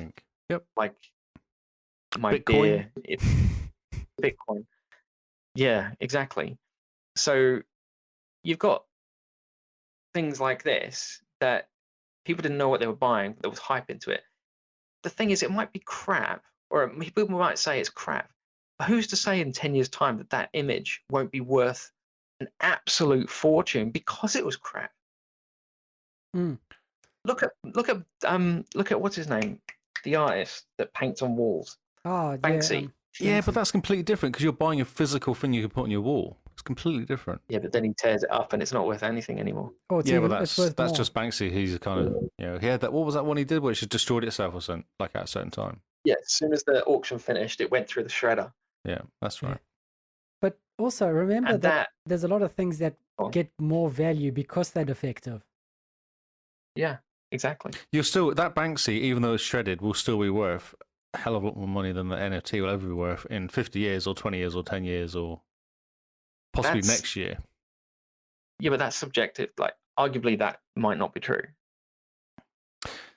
Yeah, because we're going away from physical and we're moving into more of a digital age. Yeah, I don't know, because Bitcoin's proven that. It's all kind of the ass has fallen out of the market, basically. Like, it's all kind of not going that well. Even the little ones are not doing as well as they used to as well. And I think NFTs are now going, people realizing they're not all that. Like, it seemed like a cool idea, but then actually you're not getting anything out at the end of it. And unless you are the first person to buy it, you're not going to make any money. Like, the second person is not going to buy it off you. I don't know. I see. It's an investment, isn't it? Is it like anything? Yeah. No, it's not like anything because it's not physical. That's the problem. It's not like buying gold or buying. Yeah, but I argue that if I buy this and I'm first, this is worth $120. You buy it from me. It's not. It's worth like $20. Same with cars. Same with cars. Same with a car.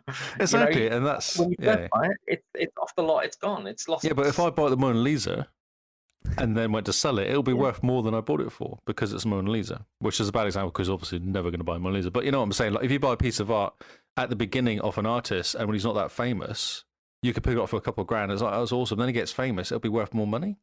Whereas an NFT it's always going to be those bits and bytes, and someone can quite easily make those bits and bytes again. Yeah, but that's I like can- music. You know, Mozart was, Mozart made no same. money when And he was then alive, now though, it's did he? like you can easily, it's bits and bytes. Dance music is bits and bytes. I'm just basically arguing.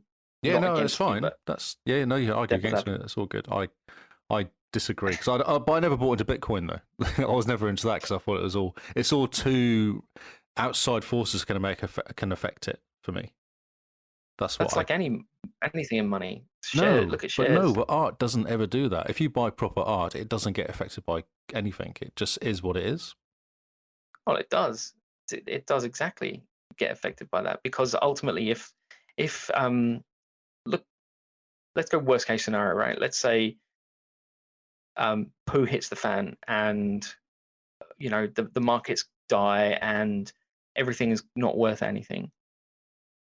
You know where if rich people You put really all the think money a piece into of art art, is gonna be worth anything? as soon as markets asses fall out of markets, then people buy art. That's what rich people do. Or farmland. Or land and art. But it's true, land is also another one. But it's art. It's also physical, isn't it? You go and buy all the art, and then it will just sit on it, and it's money kind of well banked. Art and land's exactly the same. Like if you need to put the money somewhere, you buy land. Whereas to me, NFTs is just exactly what it is. It's non-fungible. What is it? Non-fungible token. Token. Yeah, it's nothing. What is fungible? What's No a one knows. fungible token? Well, I don't know. It's fungible. And there's I'm making it non-fungible. up. Don't question me. Just give me money. It's the anti-fungible. It's non-tangible, basically, is what I mean.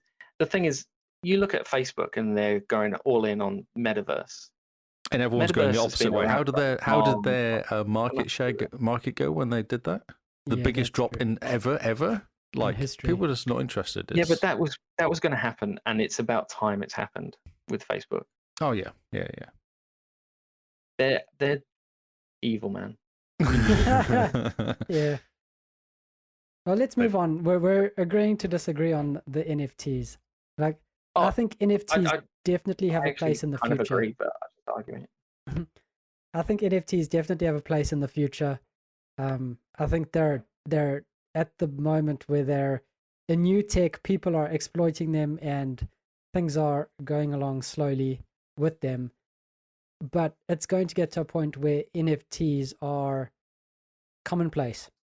Oh, do you think? Do you don't think they're going to? I heard they're actually disappearing already. People are already kind of stepping back from the market a bit. I don't know. Celebrities are starting to talk about their NFT collection, so it's Oh, well, yeah, of starting course to they hit will, because peak. they've been paid by their PR company to go and talk Okay. about it. That's why. That's because they've invested in it and they want the They market want their to money come back up. back. That's right. Yeah, There you go. Yeah. Well, I still Yeah. think NFTs. We're at the Yeah, the was it- beginning. What's the same? Fools and their money are easily parted. Isn't that Yeah, the same? fools and their money easily parted. I think we're at the beginning of NFTs. I think they're at the moment they're a bit scammy. They're a bit weird. They haven't reached what they should be at the moment. Yeah, There's people NFT. selling digital apes. I mean, no one wants a picture of a random ape with a cigarette that looks 99% similar to another ape that wears a different hat. And the thing is, what did people say about crypto when it first came out? Yeah, I think it's But I it's think got a, that's actually coming true, though. It's just taken a few years. I think that's I don't coming know. true. I think the market is maturing around NFTs. It's still The got a future long is way to Web go. 3.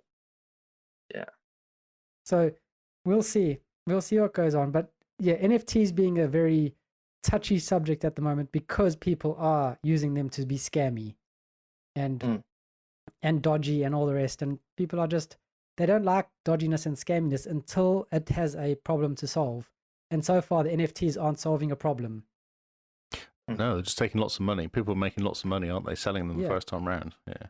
But what happens if suddenly the NFT is the lease, your rent that you're paying, you know? The lease, I have the NFT of the lease, so therefore no one else can have the lease on this apartment. And then when I move on, the next person who gets the lease gets the NFT for the lease. It's not going to be I just want something that's going to go I just up want in an value. email. I just want an email from them going, "You've got the lease. You can live Yeah. here." But what happens if your email, if someone deletes the email, if the system crashes, etc., etc.? There's no proof, whereas the NFT will be No the proof, proof. yeah. So I definitely see NFTs going the way of proof of things that we need to have, physical proof, rather than just digital monkeys smoking cigarettes. NFTs will go Yeah. proof of like, this is the car, my driver's license is an NFT, my, this will be an NFT. It'll be a digital representation of something I physically own, rather than What's the point, though? Okay, what is the point of that, though? Because The surely point- just having the physical car is enough to prove that you own it, and the piece of paper. Proof. It's proof. Because Yeah. you can burn a piece of paper. you can fake And a piece of because paper. it's proof, it's out in the wild. You can't But fake it. everything's on the internet already, isn't it? There's always a database out there saying, "Oh, Lee brought this car on this date, and this Yeah. is it registered to Yeah, his but there's a name." database out there that says that you didn't and that somebody else did. Oh, right, And that's the okay. difference. Yeah, there's a database out there that says, Lee's got a full head of hair. That's... And Where's this that's what database? blockchain is. That's exactly what blockchain is, right? It is literally everybody having the same copy. But but to me, It's what's the point of proof. NFTs then? That's completely different to NFTs. NFTs to me, the way they're being advertised is someone buying a stupid picture of a Yeah. gorilla. That's why I say they're still at the beginning of the Mm. of their existence. They're at the scammy part where people are using dodginess to get rich off of the hype. They haven't okay. yet reached maturity. They haven't yet found a problem to solve. They're pretty scammy, and at the moment, it's shocking. I have a feeling that as they mature, things will change drastically. We'll be looking at NFTs 10 years from now going, can you believe people were paying millions of dollars for a digital ape rather than using NFTs for this thing which has somehow helped society? Yes, exactly. Oh, that's kind of my point. It's not useful to anybody currently as it is, other than Yeah. the person selling an NFT in the first time. Yeah, I mean, we should turn this Yeah. podcast into an NFT.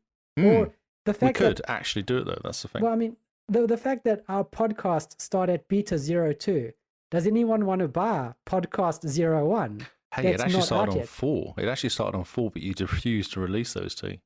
No, but I mean, number 1 is not released to the wild. Beta 2, beta 3, beta 4 is released to the wild. So we could potentially, as a podcast, sell the NFT for podcast 01, the first one we've ever done, and people can own the first podcast we've ever done. Isn't that like the Wu-Tang Clan that Yes. they made an album or a song yeah, that's right. and that No, guy album. bought it and refused to release it? No, so what? because No, he what they just wanted said. to own it. No, so what they said was we're going to make an album. Someone can buy it, and it's yours, and that's it. No one else will have Yeah. a copy of this album. Yeah. And that's worth a lot, Right, yeah. Yeah. Because that's the one in the And world. the thing is, that was like the first NFT before NFTs, right? Yeah. It wasn't backed by any algorithm, granted, but So yeah, it's good. NFTs. I think we're at the beginning, and I think there's lots of scams happening and lots of dodginess.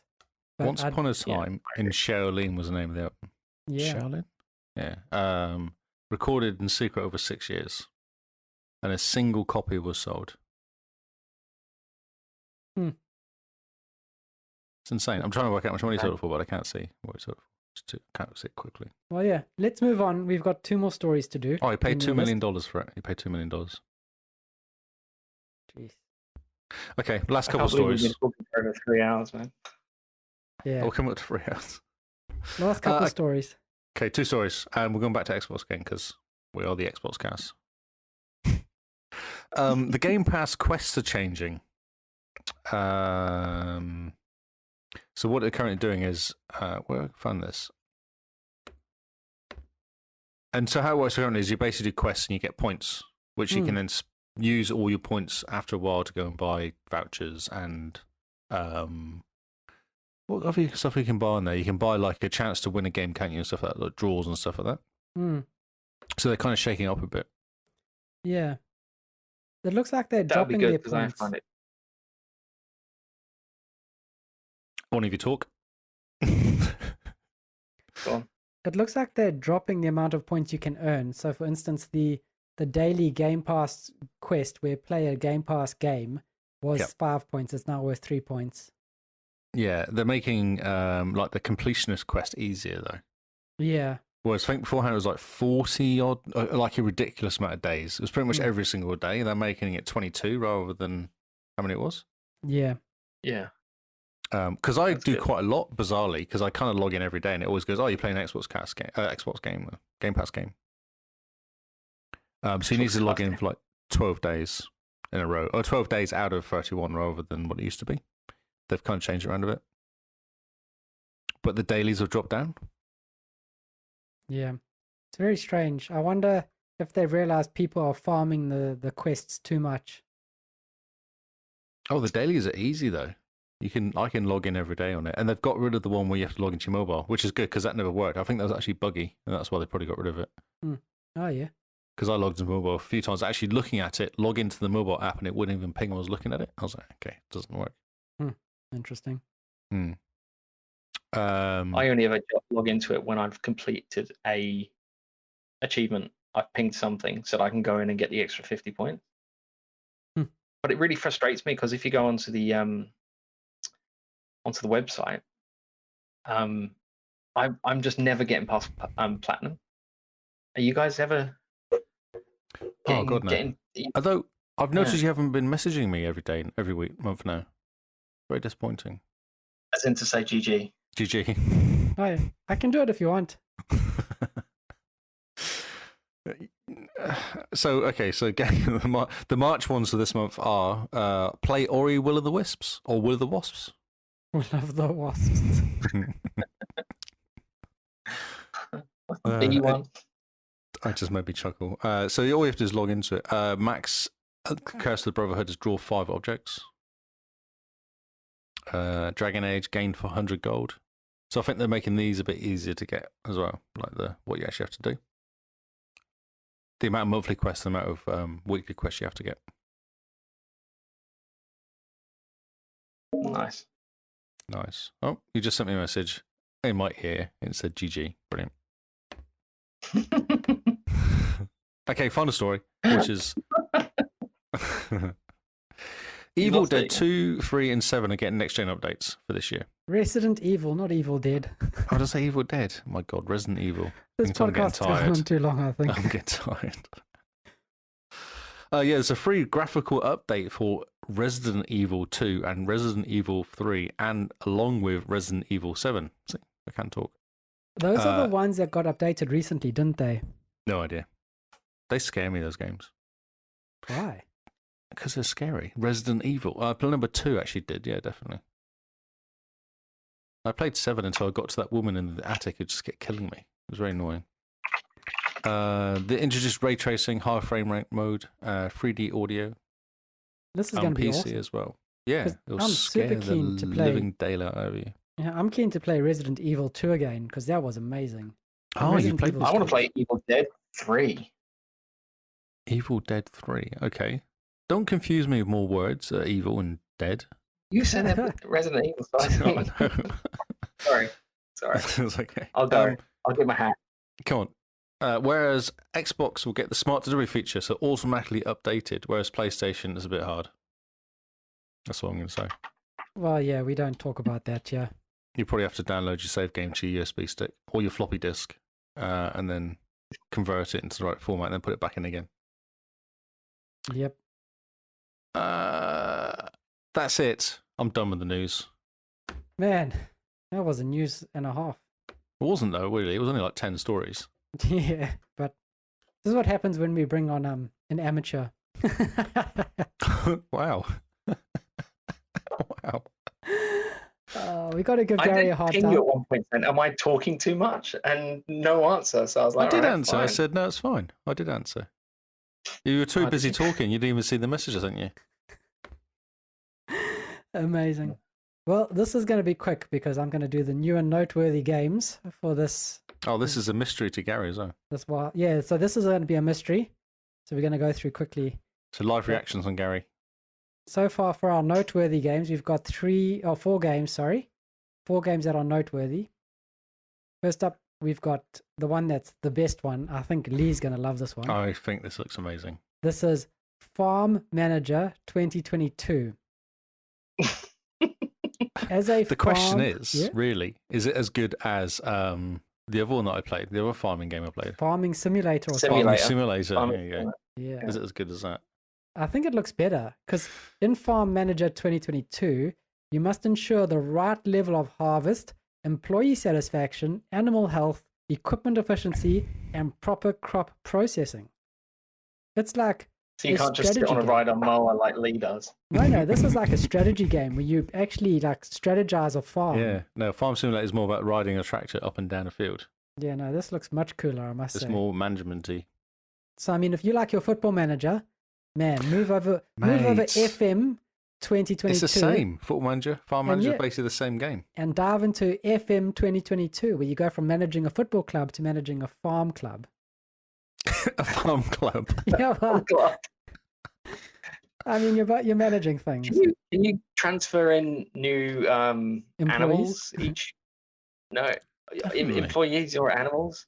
Yeah, definitely. Whenever, yeah. like, is there millions and millions and millions of pounds worth of investment going on? And I'm sure there is. Those tractors don't pay for what are the themselves. stadiums like? I mean, you're working with John Deere. There's Mate, your it's a- millions and millions of wait. dollars. It's a field of dreams, mate. That's what it is. So if I forget to my to renew my subscription for my John Deere Tractor. harvester, Yeah. does it mean that it's no longer serviceable and I can't update so it? Or They're all serviced remotely, aren't they? When they're driving around. Ooh, yeah, So that talk about would- the future. yeah. No, that's true. No, that's how they. are- That's how they're they get so you. bad, man. So yeah, It's you so can get bad. an NFT for your tractor. Yes. Where is NFT manager? Don't That's put it what I wanna past them, man. Don't put it past them. I can guarantee it will happen. So moving on, we've got Shadow Warrior 3, and I'm not sure how much you guys have seen of this game, but this looks absolutely insane. I remember the Nothing. first one that came out. Shadow Warrior 3 is an offbeat first-person shooter, and it's got fast-paced gunplay, razor-sharp melee combat, and a spectacular free-running movement system. It Wow. looks incredible. Like, if you're looking for a shooting game that's just insane and colorful and bright, this is it. Reminds me a lot of Rage 2. So it's a stealth game then, Stealth? based on the colors and Oh, yeah, definitely. No. You can Definitely hide. hide behind the bright pink laser beam. RGB for the win. Man, this game has almost every color ever made. Put I'm into it. excited. Yeah, I like colour. I I know. can't see most of them, but I do like them. It's got a colorblind mode where it just turns the colors up to 11. Ups the saturation. Next up, another game that we spoke about is Far Changing Tides. This game looks Oh, really yeah. cool, and it's available day one on Game Pass. Wow, Shadow Oh. Warrior looks amazing though. I'm just Oh, watching no. it now. Yeah, no, Shadow Warrior looks really cool. Definitely have a look at it. It looks incredible. Okay, The cool. Far Chaining Tides is cool. You embark on a stunning journey in an atmospheric vehicle adventure set in a beautifully realized post-apocalyptic world.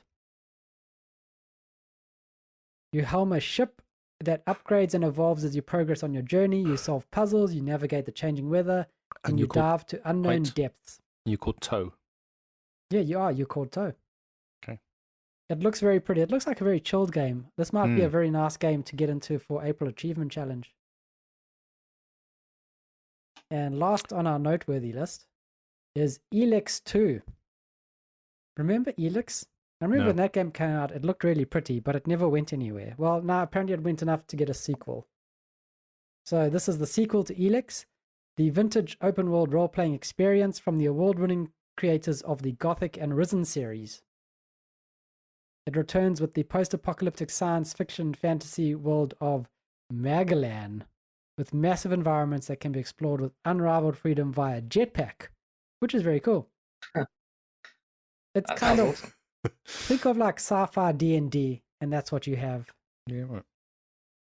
So that's our new noteworthy games. That's the exciting games that have come out this past week. Now moving on to the new games, which are less exciting but no less new. We've got Conan Chop Chop. Sounds exactly how you think it is. Wow. The most epic and realistic stick figure game to be set in the world of Conan the Barbarian.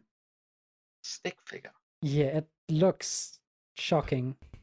This is why it's just on the new games. Cyanide and Happiness? No. Well, it looks like from the creators of Cyanide and Happiness. So moving on. That says a lot. Yeah, it probably has the same level of humor, to be honest.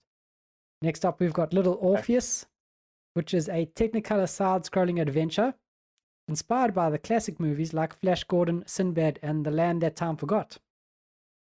You explore lost civilizations, undersea kingdoms, prehistoric jungles, and lands beyond imagination in a little side-scrolling thing. The graphics look very cool. It's very pretty. Very cute, isn't it? Very cute. Mm. Going from every single color in the world to gray and brown is 35 millimeter, which is an adventure story that lets you explore several interesting locations of post-apocalyptic Russia. Which, I mean, apparently post-apocalyptic Russia is brown and gray.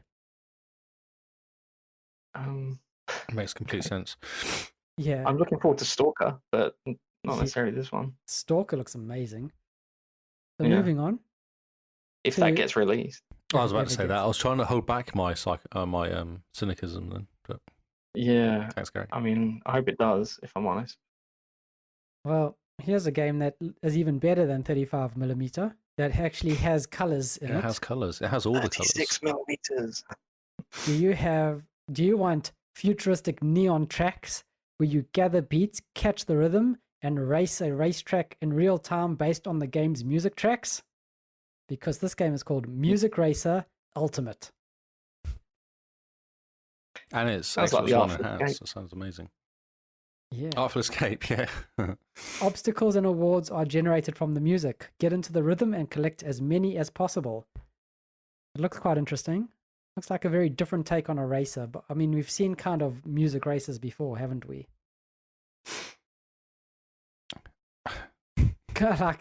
It's just silence. I just can't. It looks like a 5-year-old kid designed it. Yeah, it does. So, next up, we've got A Musical Story, which is optimized for Xbox Series and it has smart delivery. It is a rhythm game set against a 70s backdrop. This game looks pretty cool, actually. Wow. Looks weird. I like It's called the by Glee Cheese Studio. Glee Cheese. What? Lee Cheese. Glee Cheese, as in Glee, as in the Oh, bad TV program Glee, and then cheese, as in cheese. Glee Cheese. That's incredible. They are French though, so. Well, yeah, you can't exactly blame them. You explore the memories of Gabriel, a young man trying to come to terms with his situation through the connections to his musical memory. Their first game. It looks very cool. Screenshots look awesome. I like the art style of it. Mm.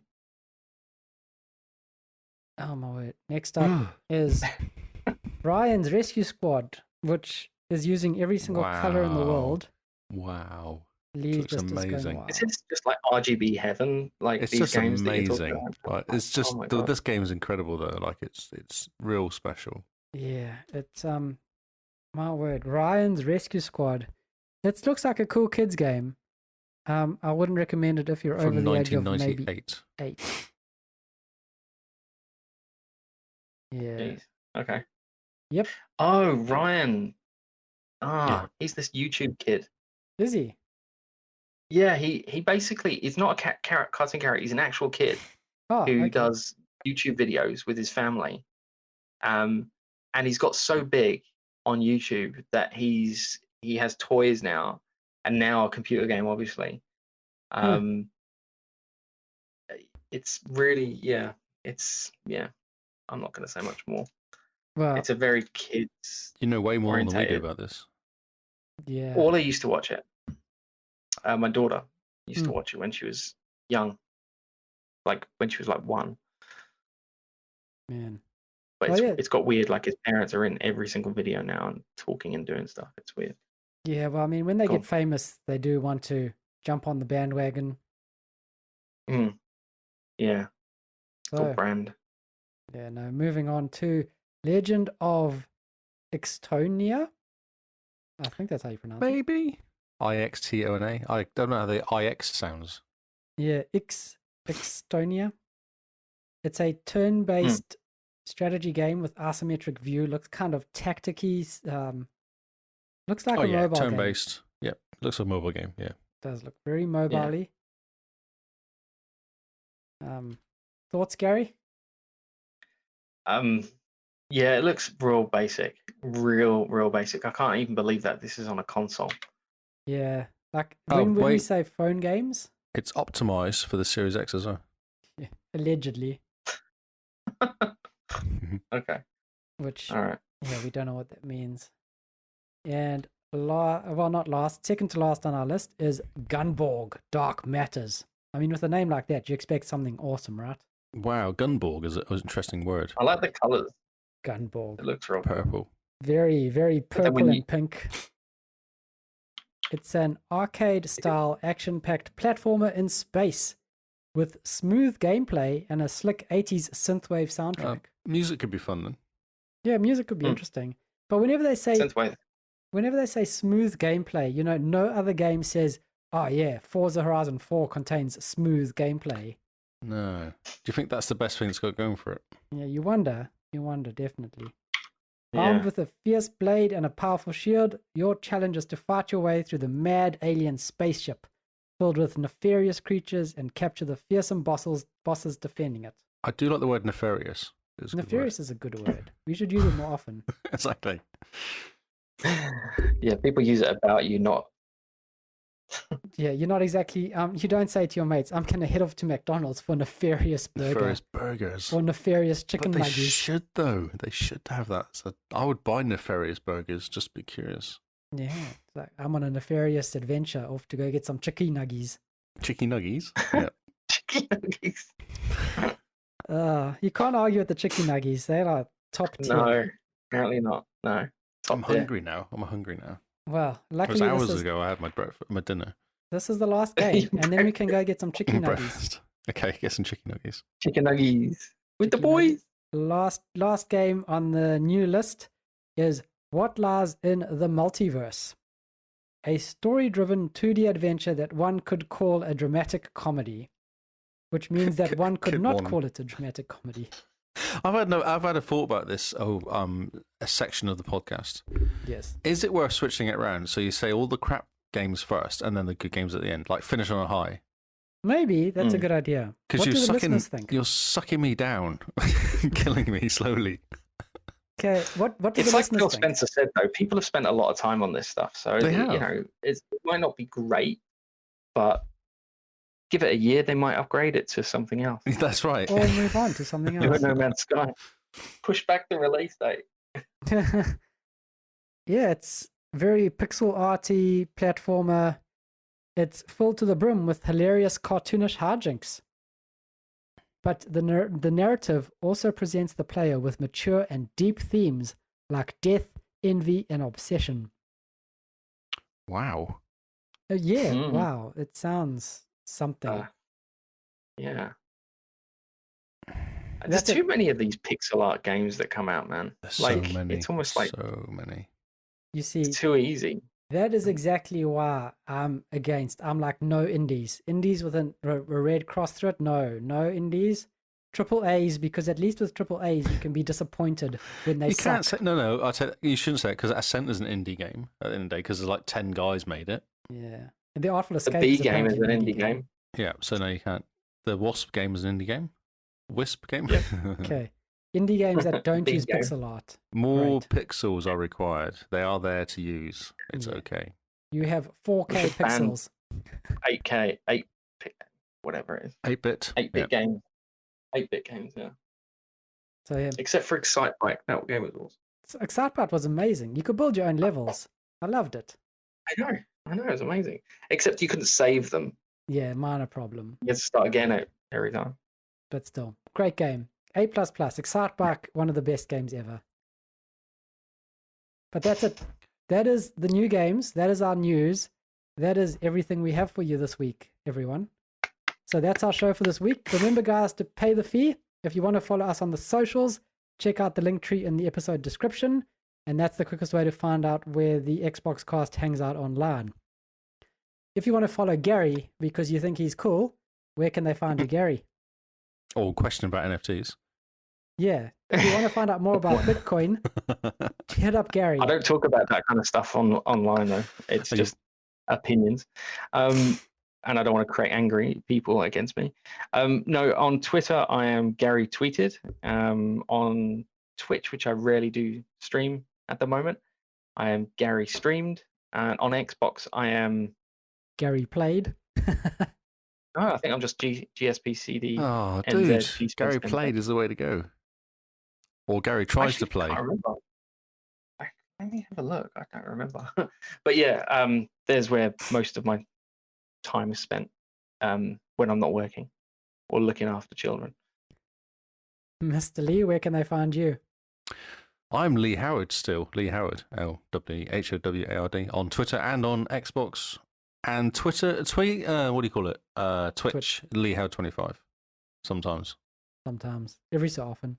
I can't do Cyberpunk though because it's a bit rude. Yeah, Cyberpunk. There's lots of naked going on. Yeah, and it's very R18-y. Yeah, very, yes.